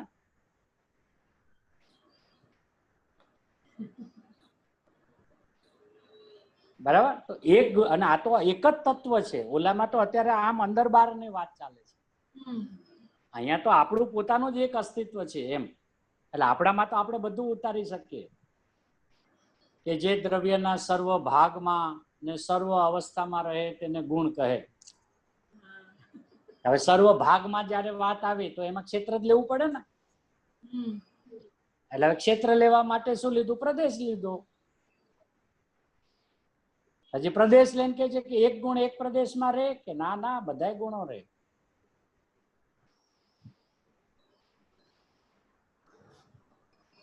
ને મારા એક પ્રદેશમાં અનંતને સંગરવાની તાકાત છે એમ કે ને. જેમ ઓલામાં શું વાત કરી? આકાશનો એક પ્રદેશ 6 દ્રવ્યને હંગરવાની તાકાત વાળો છે, પણ એક પ્રદેશ જ ને. એક પ્રદેશમાં બધા આવી ગયા ને એટલે પતી ગયું ને, બાજુનો પ્રદેશ ખાલી ને પછી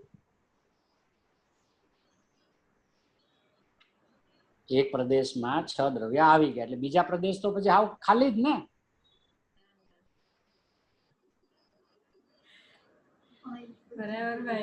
બાપુ વિચાર તો કરવો પડે, એમ ના હાલે. હજી બીજા પ્રદેશોનું તો હવે શું કામ છે? ભલે એની સંખ્યા અનંતની અનંત જ રહે એમ, પણ પછી બીજા તો બ્લેન્ક જ ને, એના ઉપર તો કઈ આવાગમન નહીં, કોઈ નહીં, બધા એકમાં હમાઈ ગયા.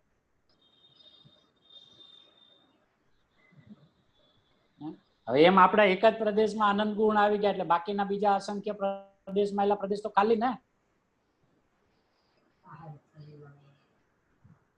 એક પ્રદેશ ઉપર આનંદ ગુણ આવી ગયા એટલે બાકીના આજુબાજુ વાળા પ્રદેશ તો બધા ખાલી ને.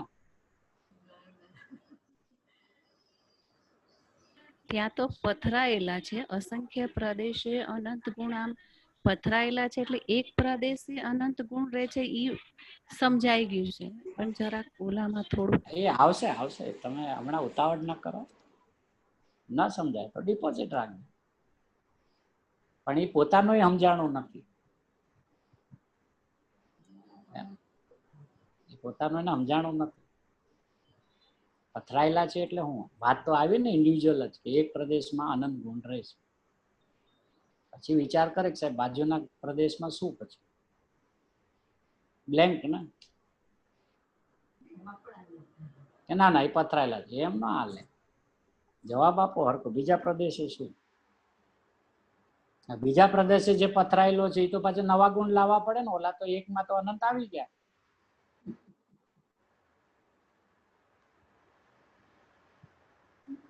તત્વ છે બાપુ, આ તો અંદરનો વૈભવ છે એવો જબરજસ્ત.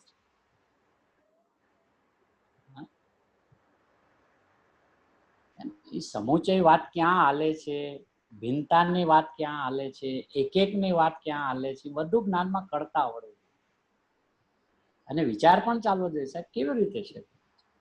અસંખ્ય પ્રદેશી હું અને પ્રભુ આપ્યો છે, એક જ પ્રદેશમાં અનંતા ગુણો બધા રહેલા છે, ગુંથાયેલા છે. તો સાહેબ બાકીના પ્રદેશનું શું? કે જેમ એક પ્રદેશમાં એમ બાજુના પ્રદેશમાં. બરાબર. હવે જો હવે બીજો વિચાર, જેમ એકમાં એમ બાજુમાં, જેમ એની બાજુ એમ એની બાજુ, પછી એમ સમુચય વાત એટલે બધા પથરાયેલા છે, એમ પથરાયેલા છે. હવે બીજા પ્રદેશે પાછા આનંદ, બરાબર, તો એમાંય જ્ઞાન. પછી એની બાજુનો પ્રદેશ એમાંય જ્ઞાન, એની બાજુનો પ્રદેશ એમ અસંખ્ય પ્રદેશમાં બધામાં જ્ઞાન જ્ઞાન જ્ઞાન જ્ઞાન આવ્યું. એમ દર્શન દર્શન દર્શન દર્શન, ચારિત્ર ચારિત્ર ચારિત્ર આવ્યું એમ. પણ સાહેબ પછી ઈ આ વાળું જ આ કે આ વાળું કઈક જુદું?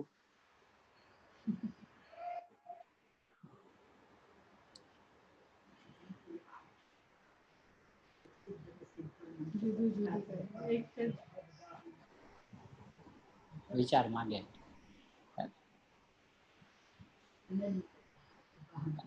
એમ જુદા બી ના હાલે, ભેગા બી ના હાલે.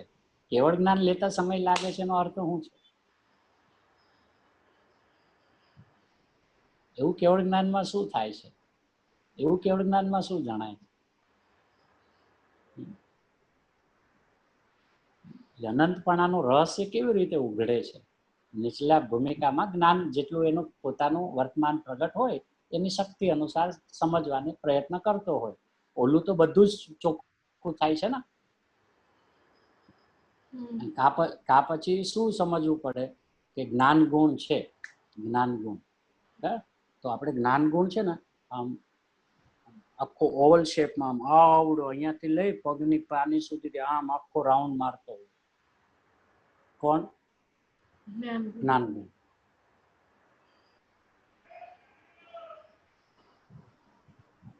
ખરા શું કહું છું? થોડીક વાત વિચારવા જેવી છે. જ્ઞાન ગુણ છે, આપણે બીજા ગુણોને ડિપોઝિટ રાખીએ. હવે આપણો એક જ્ઞાન ગુણ છે. હવે એ જ્ઞાન ગુણ અખંડ છે એમ અને અસંખ્ય પ્રદેશમાં પથરાયેલો છે એમ કે, તો જ્ઞાનનું વિભાજન તો ન થઈ શકે. અખંડ છે ને પથરાયેલો હોય તો કે પથરાયેલો છે એટલે શું અને અખંડ છે એટલે શું? તો આમ વિચાર કરે કે આપણે આમ સમજો કે ખડગાસનમાં ઊભા છીએ, હમણાં કઈ લખતા નહીં. હા, આમ ખડગાસનમાં આપણે ઊભા છીએ. ખડગાસનમાં આમ અહીંયાથી લઈ અને આમ નીચે સુધી આમાં આખો આપણો જ્ઞાન ગુણ છે ને આમ અસંખ્ય પ્રદેશમાં છે આખો. બરાબર. હવે એ અસંખ્ય પ્રદેશ માયલો એક પ્રદેશ, તો એ પણ જ્ઞાનનો જ એક પ્રદેશ કહેવાય ને. કારણ કે આમ આખો વન પીસમાં આમ આખું એક પીસ હોય, આમ આખું જ્ઞાન, અને એ જ્ઞાન આપણા અસંખ્ય પ્રદેશમાં છે. તો અસંખ્ય પ્રદેશમાંથી બધા પ્રદેશે આ જ્ઞાન આવી ગયું ને, એ અપેક્ષાએ. બરાબર. કોઈ વસ્તુ આવડી મોટી છે તો આમ એને આપણે આખી આમ વન પીસ જોઈએ એમ, તો પછી એ વન પીસમાં એના જેટલા પણ પ્રદેશ હોય બધા પ્રદેશમાં એ આમ આવી ગયું ને. બરાબર. હવે એવી રીતે દર્શન, ચારિત્ર, ગુણ, આમ તો પછી એમ કહેવાય ને એક પ્રદેશે અનંત ગુણ છે. નહીતર શું ભૂલ થાય, બીજા પ્રદેશે બીજો જ્ઞાન ગુણ લેવો પડે.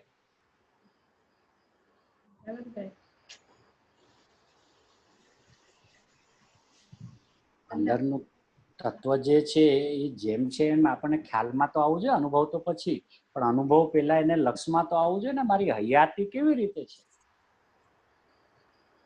અને સાહેબ એક પ્રદેશમાં બધા જ ગુણો આવી જાય તો બીજા પ્રદેશમાં પછી શું? તો કે એવું જ બીજા પ્રદેશમાં, પણ એ તો પછી બીજા પ્રદેશમાં બીજો જ્ઞાન ગુણ લેવો પડે ને. બીજા પ્રદેશમાં બીજી શ્રદ્ધા ગુણ, ચારિત્ર ગુણ, એ બધું બીજું બીજું લેવું પડે ને. જો સમજાવવાની રીત એક છે ને સમજવાની રીત જુદી છે.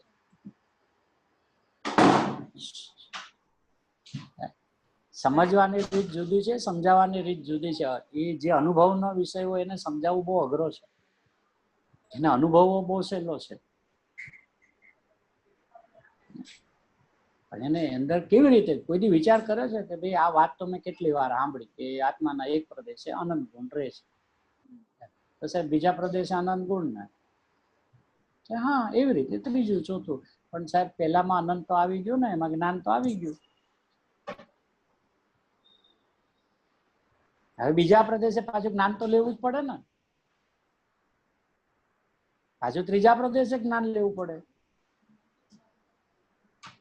તો જ્ઞાન કેટલા થઈ ગયા? આત્મામાં એક જ જ્ઞાન ગુણ છે, એક જ દર્શન ગુણ છે, એક જ ચારિત્ર ગુણ છે. તો ગુણ તો બધા એક એક છે, એમ સંખ્યા અનંત છે, પણ જ્ઞાન અનંત છે એટલે જ્ઞાનની સંખ્યા અનંત થોડી ના છે.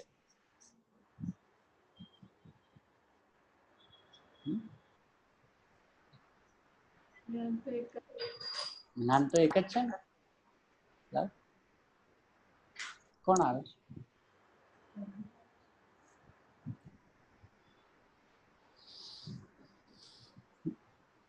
તો જયારે ગંભીરતાથી વિચાર કરીએ ને તો આપણને ખબર પડે કે આ જે અંદર ગયા એ બહાર કેમ નથી આવતા.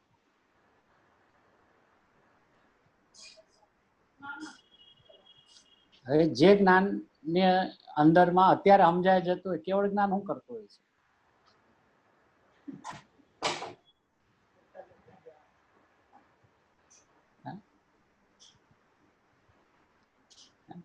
શુદ્ધ જ્ઞાનમાં બધું સમજાય જાય, કેવળ જ્ઞાન શું કરે? ગુરુદેવ તે દિવસ કીધું હતું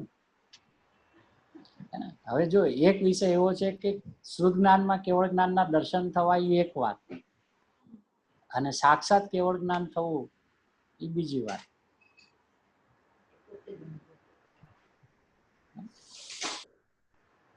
કેવળ જ્ઞાન થયા પહેલા કેવળ જ્ઞાન વિશેની ડિટેલિંગ ચાલુ થઈ જાય એ એક વાત, અને પ્રત્યક્ષ કેવળ જ્ઞાન ભાષે બીજી વાત. પણ એ ભાષે કોને? કે જયારે એમાં મથામણ કરી હોય કે કેવી રીતે મારું તત્વ રહેલું છે. વાતો સાંભળી છે, વાંચ્યું છે, ગુરુદેવના શ્રીમુખે સાંભળીએ છીએ, અનંત ગુણનો ધારી છું, અસંખ્ય પ્રદેશી છું, એક પ્રદેશે અનંત ગુણ પથરાયેલા છે. અને સાહેબ પછી બીજા પ્રદેશનું શું? હવે એમ આકાશનો એક પ્રદેશ, હવે એમાં એમ સમુચય વાત આવે શું કે આકાશનો એક પ્રદેશ 6 દ્રવ્યને સંગ્રહે છે. એ સમુચય વાત છે. એક પદાર્થ એમાં આખો ના આવે.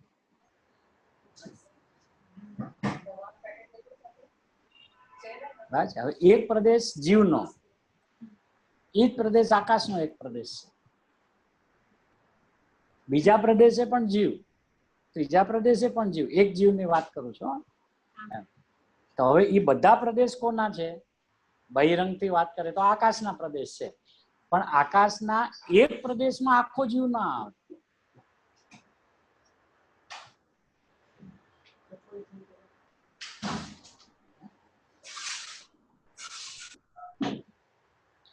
એમ આખો પૂતગલ ના આવે.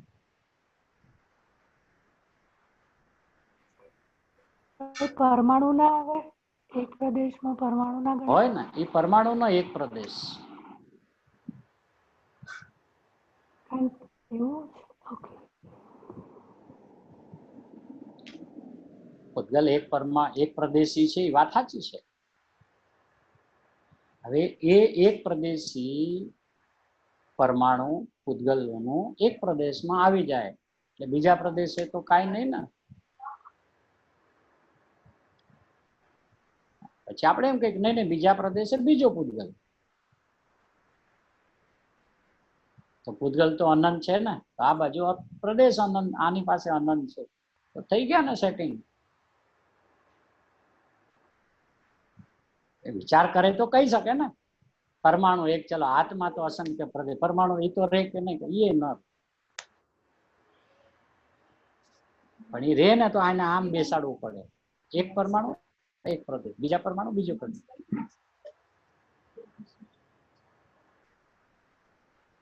એટલે આપણું અસ્તિત્વ સમજવું પડવું જોઈએ. તો પેલા આપણે સમજાય તો બીજા દ્રવ્ય સમજાશે. ઓલું તો હજી આગમથી વાંચ્યું છે એટલે કહે છે ને પરમાણુ એક પ્રદેશી છે. બાબુ તને તારો એક પ્રદેશ તો પકડાતો નથી હજી.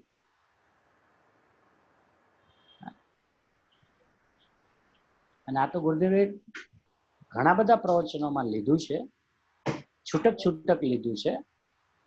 અને ગુરુદેવની સમય ચર્ચા ચાલતી હતી બીજા સંપ્રદાયના સાધુઓ સાથે, ગુરુદેવ કે એમ કોઈ દી હોય જ નથી.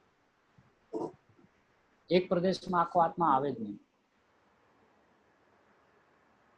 હવે અહીંયા જો ગુરુદેવ શું કીધું, આ એના ઉપરથી આપણે વિચાર કરીએ છીએ. તેના એક ક્ષેત્રે, તેનું ક્ષેત્ર એટલે અત્યારે ચાલે છે આકાશનું ક્ષેત્ર. તેના એક ક્ષેત્રે અત્યંત નિકટ શું છે? રજકણો છે. હવે એમાં પણ જો ગુરુદેવને કમાલ કે આકાશના ક્ષેત્રમાં અત્યંત નિકટ, એટલે આકાશના ક્ષેત્રમાં નહીં.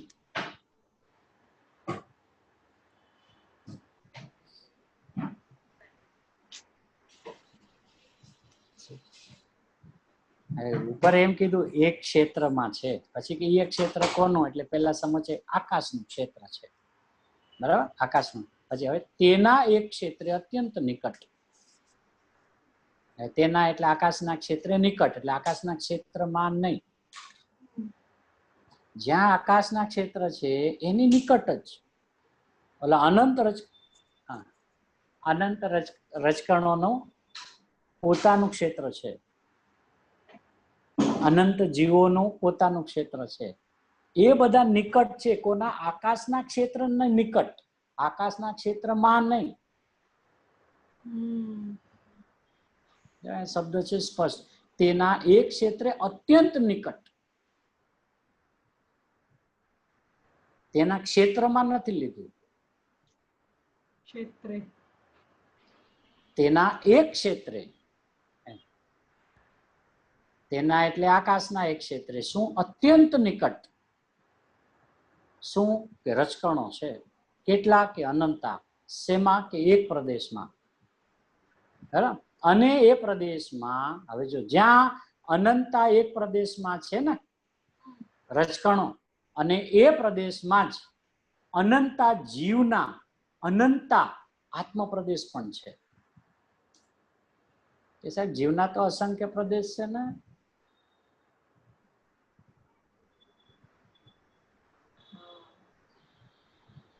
અહીંયા તો આપ કહો છો અનંતા આત્મ પ્રદેશ પણ છે.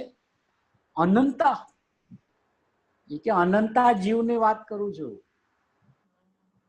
જેમ ઓલામાં કીધું ને રજકણો કેટલા? અનંતા.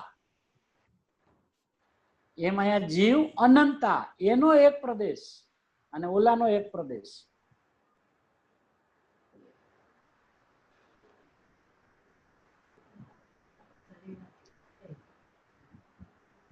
અને એ પ્રદેશમાં એમ કીધું, પેલા રજકણની વાત કરી, બરાબર, પછી પેલા ક્ષેત્રની વાત કરી, પછી ક્ષેત્રનો ખુલાસો કર્યો કે કયા ક્ષેત્રની વાત કરો છો, કે આકાશનું ક્ષેત્ર.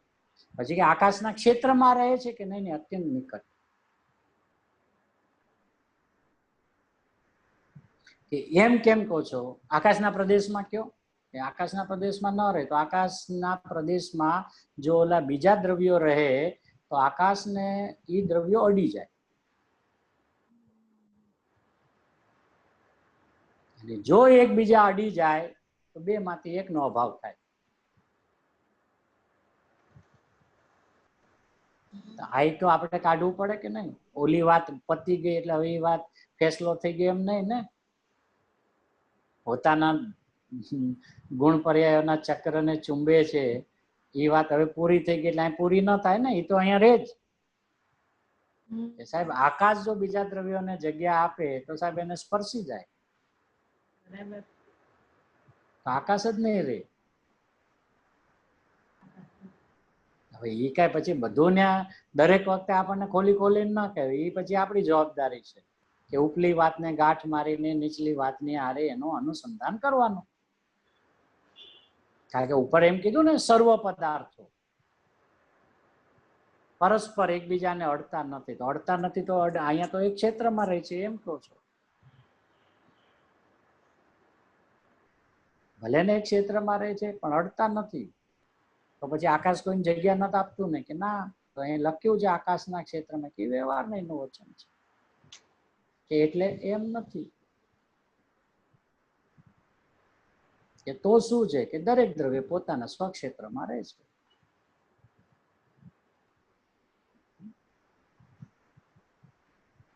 એટલે બધે પહેલો જ શબ્દ પ્રયોગ કર્યો, તેના ક્ષેત્રે અત્યંત નિકટ.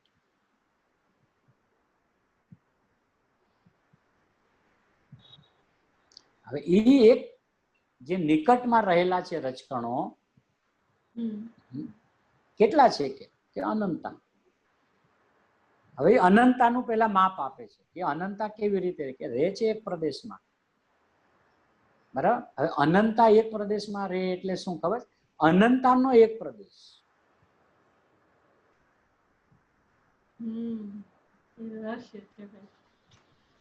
જેમ જીવ આખાની વાત કરે કે ભાઈ અહીંયા જીવ રહે છે, તો જીવ આખો નથી રહેતો, જીવનો એક પ્રદેશ, પણ એ પ્રદેશ જીવનો ને, એટલે જીવ રહે છે એમ કે. એક પ્રદેશ આવ્યો એટલે વસ્તુ બી આવી.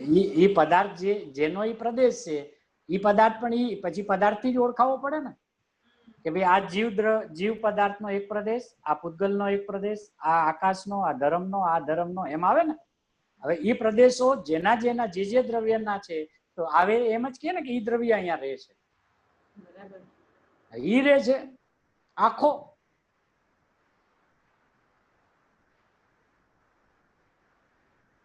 ઈ કે છે હા, રજકણોની સંખ્યા આપી અનંતા. હવે કોમન શબ્દ શું છે? રજકણો અનંતા રહે છે, બરાબર. પછી કે ક્યાં રહે કે એક પ્રદેશમાં, બરાબર. બહુ સરસ.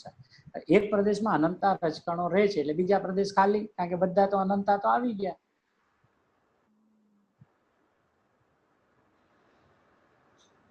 એ કે નહીં બાજુના બીજા પ્રદેશમાં બીજા અનંતા, પણ હવે બીજા અનંતા છે જ નહીં. જેટલા અનંતા હતા એ બધા તે પ્રદેશમાં આવી ગયા.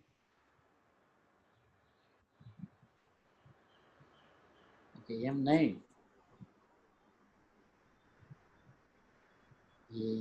જેના પ્રદેશ છે ને એ આખું દ્રવ્ય કીધું એમ. એટલે ન્યા અનંતા શબ્દ વાપરો. અનંતા એક પ્રદેશમાં, કોણ? રજકણો. પછી હવે બીજા દ્રવ્યની વાત કરે છે. અને એ પ્રદેશમાં, કયા પ્રદેશમાં? ઓલો જે એક પ્રદેશ બતાવ્યો કે જેમાં અનંતા રજકણો છે, બરાબર છે. અને એ પ્રદેશમાં હવે અનંતા જીવના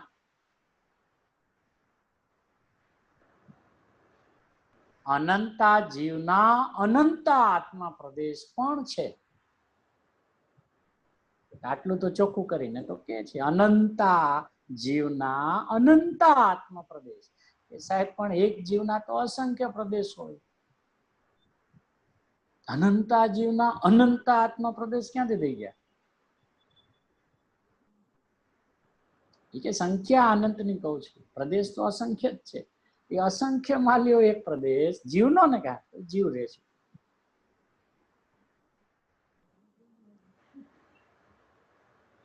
આવી તો કઈ ખબર જ નથી. એવું છે બાપુ. આ તો જનેશ્વર દેવના કેવળ જ્ઞાનમાં ઝળકતા આ બધા પદાર્થોના સ્વરૂપ અને ઓમ ધ્વનિમાં આવી સ્પષ્ટ વાત આવી, અને ગુરુદેવે જ્ઞાનમાં ઝીલીને જે રીતે સ્પષ્ટ કરી છે, આમાં કોઈ માથું મારતું જ નથી. આ વાત અસંખ્ય પ્રદેશી છે ને ઓલા અનંત પ્રદેશી છે. એ છ ના નામ ગોખે જાય. આ આકાશ અનંત પ્રદેશ, જીવ અસંખ્ય પ્રદેશ, ઓલા સંખ્યા, ઓલા એક પ્રદેશ. થઈ ગયું કે હા 6 દ્રવ્યનો અભ્યાસ થઈ ગયો. એમ નહીં બાપુ. ભાઈ એટલે એવી રીતે કહી શકીએ જેમ કાલાણુ એક એક પ્રદેશમાં રહેલા છે, એવી રીતે જીવના અનંતા જીવના અનંતા પ્રદેશો અને અનંતા રજકોના બધા એક એક પ્રદેશ પર રહેલા છે, એવી રીતે એમ છે. એમ છે ને. કેમ કે શું થાય કે જ્યારે જીવ તત્વ જ ન ભાસતું હોય ને તો બીજા દ્રવ્યના પ્રદેશો કેવી રીતે પકડવા, એને સમજવા કેવી રીતે? અત્યારે તો આપણે આગમ પ્રમાણથી શિરોધાર્ય કર્યું છે. હા કે ભાઈ કાળાણુના પ્રદેશ કેટલા, ધર્મના કેટલા, અધર્મના કેટલા, જીવના કેટલા, ને આકાશના કેટલા, પૂતગલના કેટલા. અત્યારે તો આગમ જ્ઞાનથી નક્કી કર્યું છે ને એમ.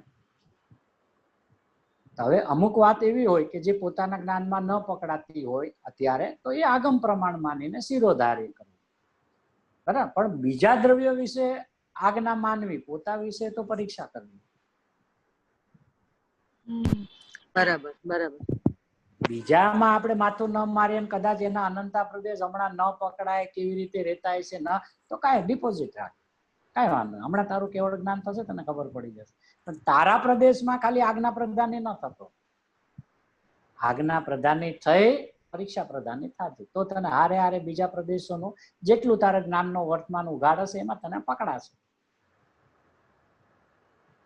પણ બધી આગમ પ્રમાણ શૈલી જેમ સમજે ને આમાં માથું નહીં મારો ને આમાં મારામાં માથું મારી ઓલામ નહીં મારું, મારા માથું મારું ને તો ઓલા આવી જ જાય. મારા માથું મારું એટલે ઓલા આવે જ. માથું જેમાં મારું છે ને એ સોપર પ્રકાશક વાળું છે. હા, પછી મારો ઉપયોગ એ બાજુ વિશેષ વલણ વાળો ન હોય અને બહુ એ વિશે વિશેષ જાણવાની અત્યારે ઈચ્છાઓ ન હોય અને જ્ઞાનમાં એવી ઉગ્રતા હમણાં ન હોય તો ઠીક છે કે એ નોર્મલ જાણીને રાખીએ કે ભાઈ આમ છે, આપણે એનું શું કામ છે, આપણું કામ છે ને એમ કરીને એ પોતાના આનંદને તોડવા ન માંગતો હોય, આનંદને ખંડિત કરવા ન માંગતો હોય, એ એક અલગ વસ્તુ છે. પણ તાકાત હોય જ્ઞાનની, સમજવાની તાકાત હોય તો પૂરું સમજી લે છે બાપુ. ન સમજાય તો મૂંઝાતો નહીં, કરી આવું બધું નહીં સમજાય, સમ્યક દર્શન થશે કે નહીં? થશે ભાઈ. સમ્યક દર્શન ને બાધક નથી, પણ હવે વિષય નીકળ્યો જ છે, ગુરુદેવે ચોખ્ખું કર્યું છે, એકવાર સમજી લે. કમસે કમ સમજીને ધારણામાં તો રાખજે કે વાત તો ગુરુદેવ બતાવી આ છે, હું સમજુ છે એવી નથી. મેં સમજ્યું છે ને એ વ્યવહારને નિશ્ચય માની લીધો છે, એમ હું સમજીને બેઠો છું. આકાશના એક પ્રદેશે 6 દ્રવ્ય રહે એમ છે જ નહીં. ન કદાચ તરત પકડાય, કાંઈ વાંધો નહીં, ડિપોઝિટ આ વિચાર કર. જ્ઞાનને છે આપણી પાસે, જ્ઞાનને કર તીક્ષ્ણ, હમણાં જ્ઞાન જવાબ આપશે. ન આપે તો મૂંઝાતો નહીં, એક અલગથી ડિપોઝિટરી બોક્સ રાખજે, હમણાં મૂકી દે. હમણાં જ્ઞાન ખીલશે ને એટલે મળશે ફાટ સમાધાન બધાને આવા. ઓહો, તે દિવસ આપણે સાંભળ્યું હતું ને એનો તો આ અર્થ થાય. ગુરુદેવે કીધેલું, મેં આટલા વખત સાંભળ્યું, આવી બાજુ મારી નજર નહોતી ગઈ. પેલા મેં મારો જ વિચાર ન કર્યો કે એક પ્રદેશમાં અનંત ગુણ આવે, બીજા પ્રદેશનું હું બીજા લાવવા પડે ને અનંત. છે તો એક જ, બીજા ક્યાંથી લાવવું? તો પછી આ શું છે? આખો જ્ઞાન ગુણ આખા આત્મ પ્રદેશમાં છે, આખો આખો વન પીસ. અને એ જ્ઞાન ગુણ આખા અસંખ્ય પ્રદેશમાં વ્યાપેલો છે ને. વ્યાપેલો છે એટલે એક આખો અખંડ ગુણ રહેલો છે. વ્યાપેલો છે એટલે રહેલો છે. હવે જે રહેલો છે એનો માપદંડ કાઢો તો આમ નખથી શીખ સુધી અત્યારે શરીર અપેક્ષાએ વાત કરી તો આમ આપણે આમ આખા અત્યારે ખડગાસનમાં છીએ તો હવે જ્ઞાન ગુણ અહીંયાથી આમ આખો આમ છે ને વન પીસ. હા, એટલે અહીંયા બેઠા હોય, સ્વાધ્યાયમાં આપણે બેઠા હોય તો શરીરના કયા ક્ષેત્રે કયું પરિણમન ચાલે છે આપણું જ્ઞાન જાણતું હોય કે નહીં? બરાબર. ભલે આપણે સ્વાધ્યાયમાં બેઠા પણ પગમાં કીડી ચડી હોય, કમરમાં જરાક દુખાવો ચાલુ થઈ ગયો હોય, બીજા કોઈ શરીરના કોઈ પણ ભાગમાં કાંઈ પણ પરિણમન થતું હોય તો જ્ઞાન આમ ફડાક દઈને જાણે છે ને કે જ્ઞાનનું જ્ઞાન જુદું ને અત્યારે અહીંયાનું જ્ઞાન જુદું ને સાંભળીએ છીએ જ્ઞાન જુદું ને પગમાં જે જાણે છે એ જ્ઞાન જુદું ને એમ છે.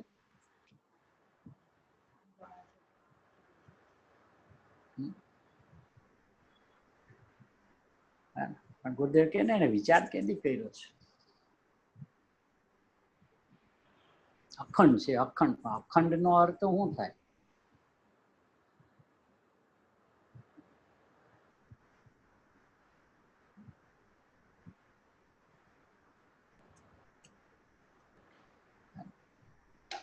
આ તો ગુરુદેવ છે. ગુરુદેવ એમ કે મુનિરાજો તો કેવળ જ્ઞાનની તળેટી ઉપર ઉભા છે. આપણે ગુરુદેવને કહેવું પડે સાહેબ એની તો આપ જાણો, આપ તો તળેટી ઉપર ઉભા છે એ વાત તો પાકી છે. આવું કોણ કે હાવ બે લાઈનમાં તો આખો ફેસલો કરી નાખ્યો. સારા સારા અભ્યાસીઓ જેમાં ગોથા ખાય ગુરુદેવ બે લાઈનમાં આમ ખુલાસો કરીને વયા જાય કે આમ છે. તારે વિશે સમજવું તારા જ્ઞાન ને લગાડ, બાકી મેં જેટલું કીધું છે ને પૂરું કીધું છે. તારી જેટલી તાકાત હોય એટલું જ્ઞાનમાં ઊંડો ઉતર. કે સાહેબ તમે બે લાઈનમાં આટલું બધું રહસ્ય બે લાઈનમાં કેમ કહી ગયા કે બહુ ઊંડો ઉતરો તો ત્યારે મને ખબર પડી. ખબર પડી ગયા પછી કેવું સહેલું છે, આમ છે.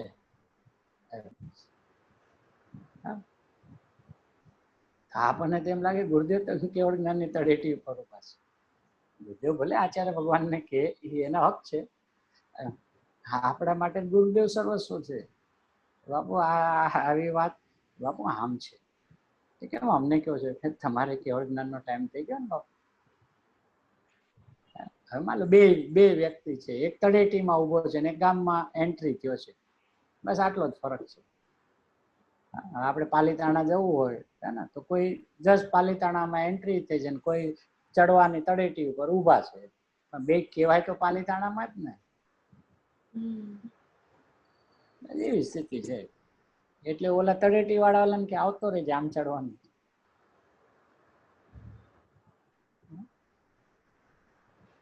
આમ છે પ્રભુ તારા અંતરંગ અસંખ્ય પ્રદેશ, એક પ્રદેશ અનંત ગુણ.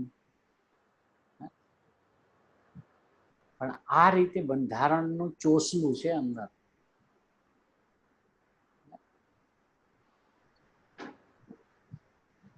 બધા આમ કીધા કરે ને તીર્છા છે, આમ ગુણો તીર્છા પથરાયેલા પર્યાય આમ થાય છે. આપણી પાસે વિડીયો નથી, વિડીયો તો આપણને મજા આવી જાય જોવાની, બધું શું ઈશારા કરે છે. અત્યારે આપણે ખાલી કલ્પનાથી સાંભળતા હોય આપણે અનુસાર કે તીર્છા છે ને ઓલા ઉધ્વ છે, પર્યાયો આમ થાય ને ગુણો આમ પથરાયેલા છે.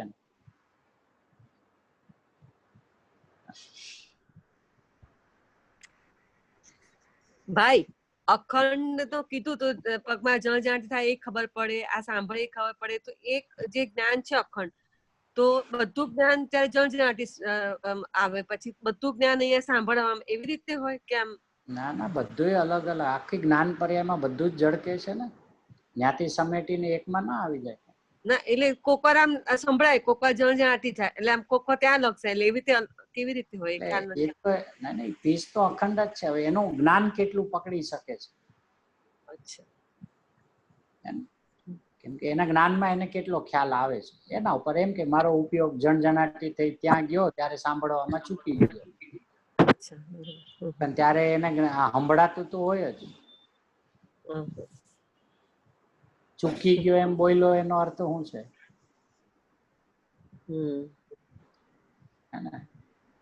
મારા લક્ષમાં હતું કે કઈક ગુરુદેવ કહી રહ્યા છે, પણ શું કીધું એ મારા ખ્યાલમાં નથી, એટલે એમ હા એવું થાય. હા મતલબ કે કઈક કહી રહ્યા છે એ તો લક્ષમાં છે ને.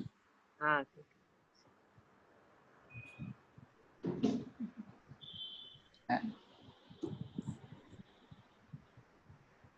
ભાઈ જ્ઞાન અખંડ કઈ રીતે છે એ બી આપણે સમજવું જોઈએ અંદર. હા, એમ ખાલી બોલ્યા કરે જ્ઞાન આપણું અખંડ છે, પણ કઈ રીતે બાપુ અખંડ છે? પછી એમ કે અખંડ પડતો જ નથી એમ.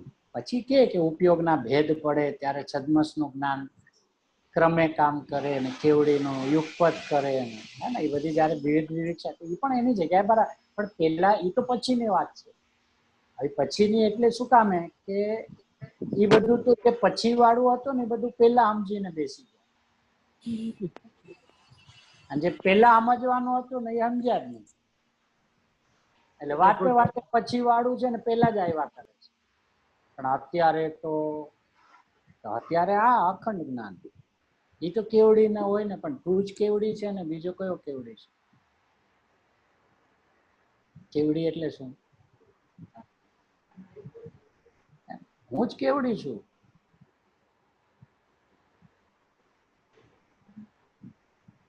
કેવડી ને હોય કેવડી તો તું જ કેવડી છે ને. એ તો અરિયંત ને હોય તો અરિયંત તો તું જ છે ને. એ તો સિદ્ધ ને હોય પણ સિદ્ધ તો તું જ છે ને. કે આ તો આચાર્ય ને કે આચાર્ય તો હું જ છું ને, કે ઉપાધ્યાય કે હું જ છું ને, કે મુનિ કે હું જ છું ને. બુદ્ધે તો કીધું ને 5 પદ તો આત્માની પર્યાય એના નામ છે.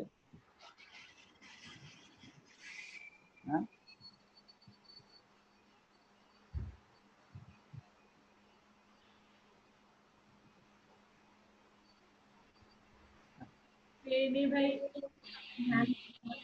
સમજાતા એ હમણાં જે પ્રશ્ન છે ને અહીંયાથી આમ થાય છે, અહીંયાથી આમ થાય છે, અખંડતા સમજાય એક જ જ્ઞાન બધું એક સાથે જાણી લે છે એવી એને ખ્યાલ આવી જાય ને તો આનંદમાં આવી જાય. હા, હારો એક સાથે કામ કરે છે. ભાઈ એ થોડું સમજાવો ને, અખંડતા હજી થોડુંક વધારે નથી. અરે આપણે આગળ આવ્યું હતું ને યુગપદ. હા, યુગપદ એકત્વ પૂર્વક, તો એમાં યુગપદ આવ્યું ને એક સાથે જ બધું જાણે ને આપણે જાણવું વેદું લીધેલું. હા બરાબર. બસ તો હવે અહીંયા પણ એમ જ થયું ને. સમજો કે ઉપયોગ અત્યારે સ્વાધ્યાયમાં છે, બરાબર, ન્યા જ્ઞાનની મુખ્યતા છે અને પગમાં જણજણાટી થઈ, ન્યા વેદનની મુખ્યતા છે ને. હા બરાબર. આમ જો એને જ્ઞાન વેદનની જ વાત કર્યા કરે છે ને. હા બરાબર છે. પગમાં ખાલી ચડી ગઈ હે ને, કમરમાં જરાક આમ પેન થવાનું ચાલુ થયું એમ ચાલુ થયું. હા બરાબર. તો વેદન ની વાત કરે ને અહીંયા જાણવાની વાત કરે છે.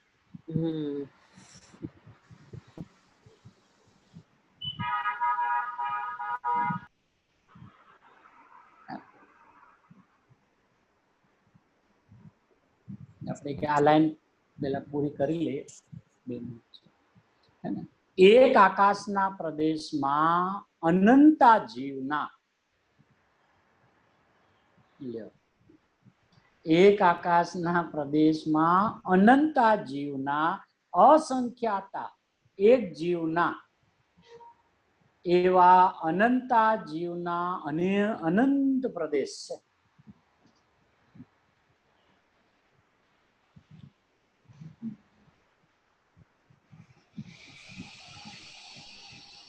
છે. એક આકાશના પ્રદેશમાં એક વાત અનંતા જીવના, જીવના કેટલા પ્રદેશો તો કે અસંખ્યાતા.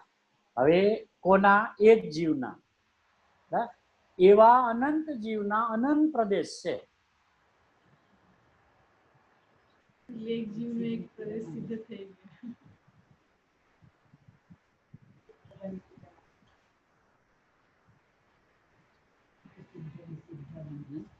હળવે હળવે વાંચીએ ને તો આપણને ખ્યાલ આવે કે શું ગુરુદેવ કહે છે. એક આકાશના પ્રદેશમાં એક વાત અનંતા જીવના હોલ્ડ અનંતા જીવની વાત કરે છે એટલે સંખ્યા. હવે અનંતા જીવના પોતાના પ્રદેશો કેટલા? એક જીવના અસંખ્યા. જીવ કેટલા? તો કે અનંતા.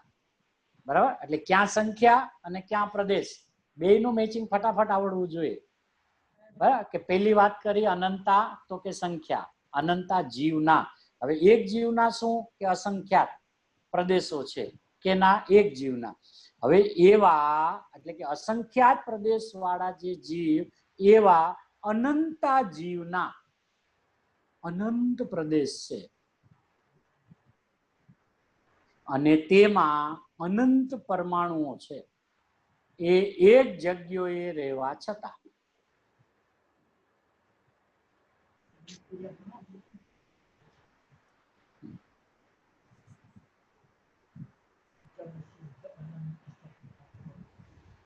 અહીંયા મૂળ વાત એટલી કરવી છે કે એક જગ્યાએ વ્યાપ્યા એટલે રહેવા છતાં તેઓ સદાકાળ પોતાના સ્વરૂપથી પડતા નથી.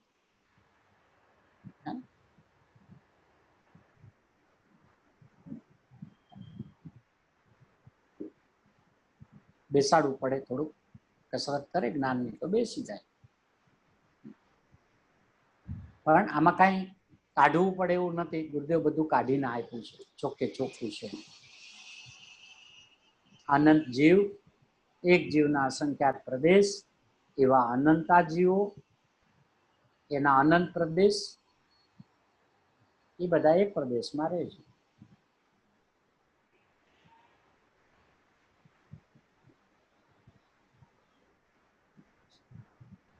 એટલે આમાં બે વાત સમજવા જેવી છે કે એક તો વ્યવહારથી જે આકાશના પ્રદેશની ચર્ચા કરી એક પ્રદેશમાં, એની આશ્ચર્યચકિતતા પહેલા તો બતાવે છે કે આવડો મોટો આકાશ અને એની એક ગુણ ખાલી અવગાહન, એમાં પાછો અનંત પ્રદેશમાંથી એક પ્રદેશમાં અનંતને સંગ્રહી શકે.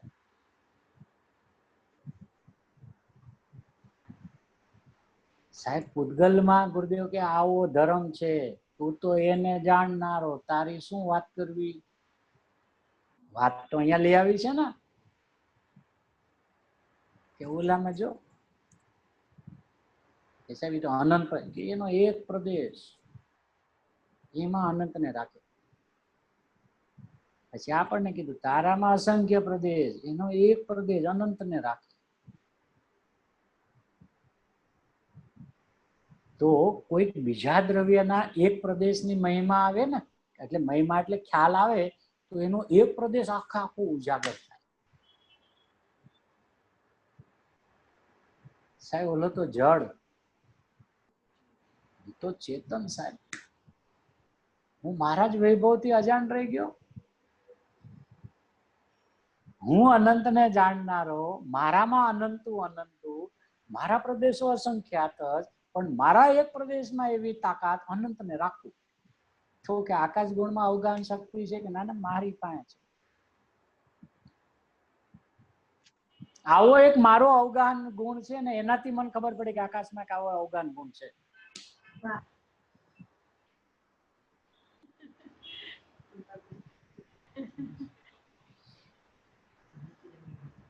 એટલે અહીંયાથી મેળો તો જાય રસ, સ્પર્શ, ગંધ, વર્ણ, અવગાન, ત્યાંથી હા એમાં છે.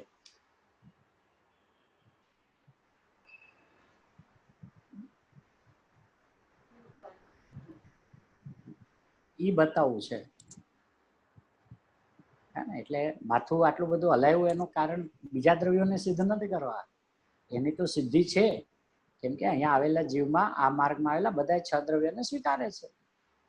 અચ્છા, એનો અભ્યાસ બી કર્યો છે, કોના કેટલા પ્રદેશો છે, અભ્યાસ કર્યો. એનું વાંચ્ય શું કામ એવું બતાવ્યું? અને આ ત્રીજી ગાથામાં પેલા 5 ને આગળ રાખ્યા ને મને પાછળ હું કામ રાખ્યું? કે જેને સમજાવવો હોય ને એને છેલ્લે રખાય. ઘણી વાર છે ને મોટા લોકો છે ને કહેવાનું હોય બીજાને ને બીજાને કહેતા હોય, એમાં ઓલો જો લાયક હોય ને તો સમજી જાય. આ એ રીત અપનાવી, સામે વાળાને ખરાબ ન લાગે, એને ખબર ન પડે ને સમજી જાય. એટલે કે તું ત્યાં ઉભો રહે, આપણે આ 5 ની વાત કરીએ છીએ. એ 5 ની નથી સમજાવી, ઓલાને સમજાવી છે કે તું અનંત શક્તિનો ધારક છે. આની વાત કર્યા કરે એક એક ની, કે આને ને સમજાવે ઓલાને.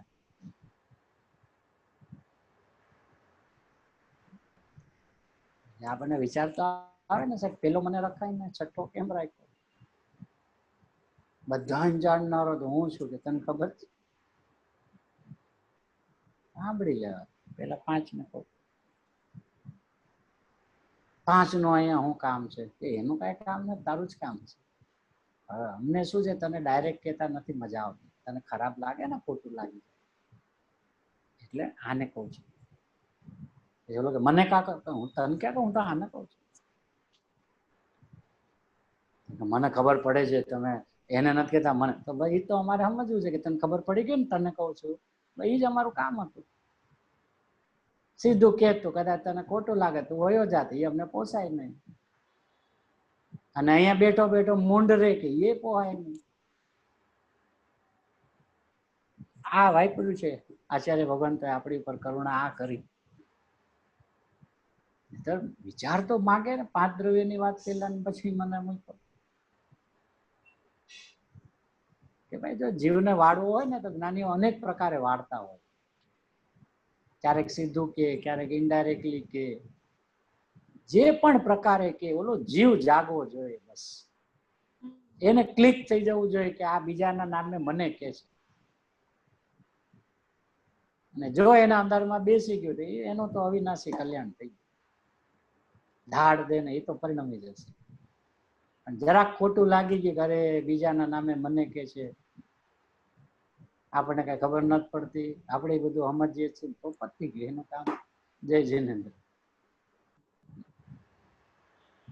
એવી અદ્ભુત વાત આમાં છે.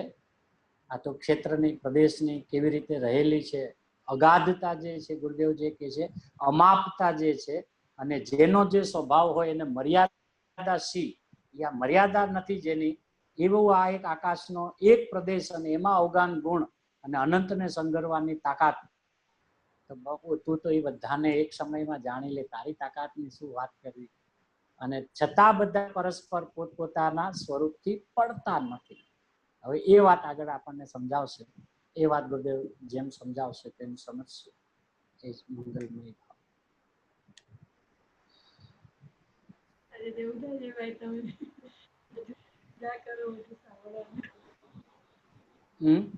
એવું થાય છે કે હજુ બી તમે કઈ કહો, હજુ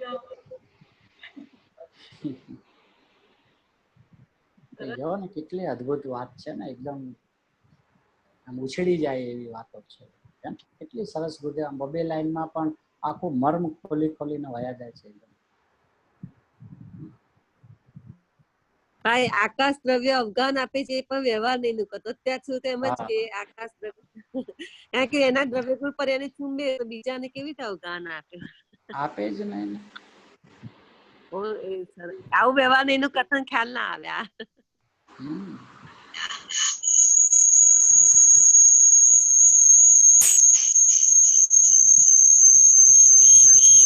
ઇન્દિરા માસી તમારું માઇક બંધ રાખજો ને, બહુ ડિસ્ટર્બન્સ છે. ઇન્દિરા માસી માઇક બંધ રાખજો.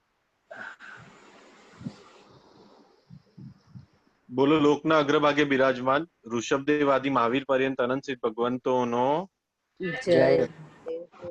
હાલ મહાવીર ક્ષેત્રમાં બિરાજમાન સિમંદર આદિ 20 વીરમાં અરિયન પરમાત્માનો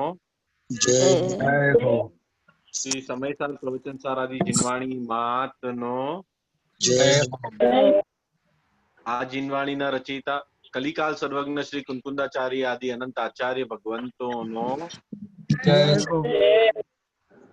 આ જીનવાણીના રહસ્ય બતાવનાર, આમ આત્મ ઉદ્ધારક, અનંત અનંત ઉપકારી અનંત તીર્થંકરોથી અધિક ગર્જતા જ્ઞાયક એવા કહાન ગુરુદેવનો જય હો ધન્ય અવતાર પ્રશમ મૂર્તિ પૂજ્ય ભગવતી માતનો જય હો સનાતન વિતરાગ દિગંબર જૈન ધર્મનો જય હો જિનેન્દ્રભાઈ જય જિનેન્દ્રભાઈ જય જિનેન્દ્ર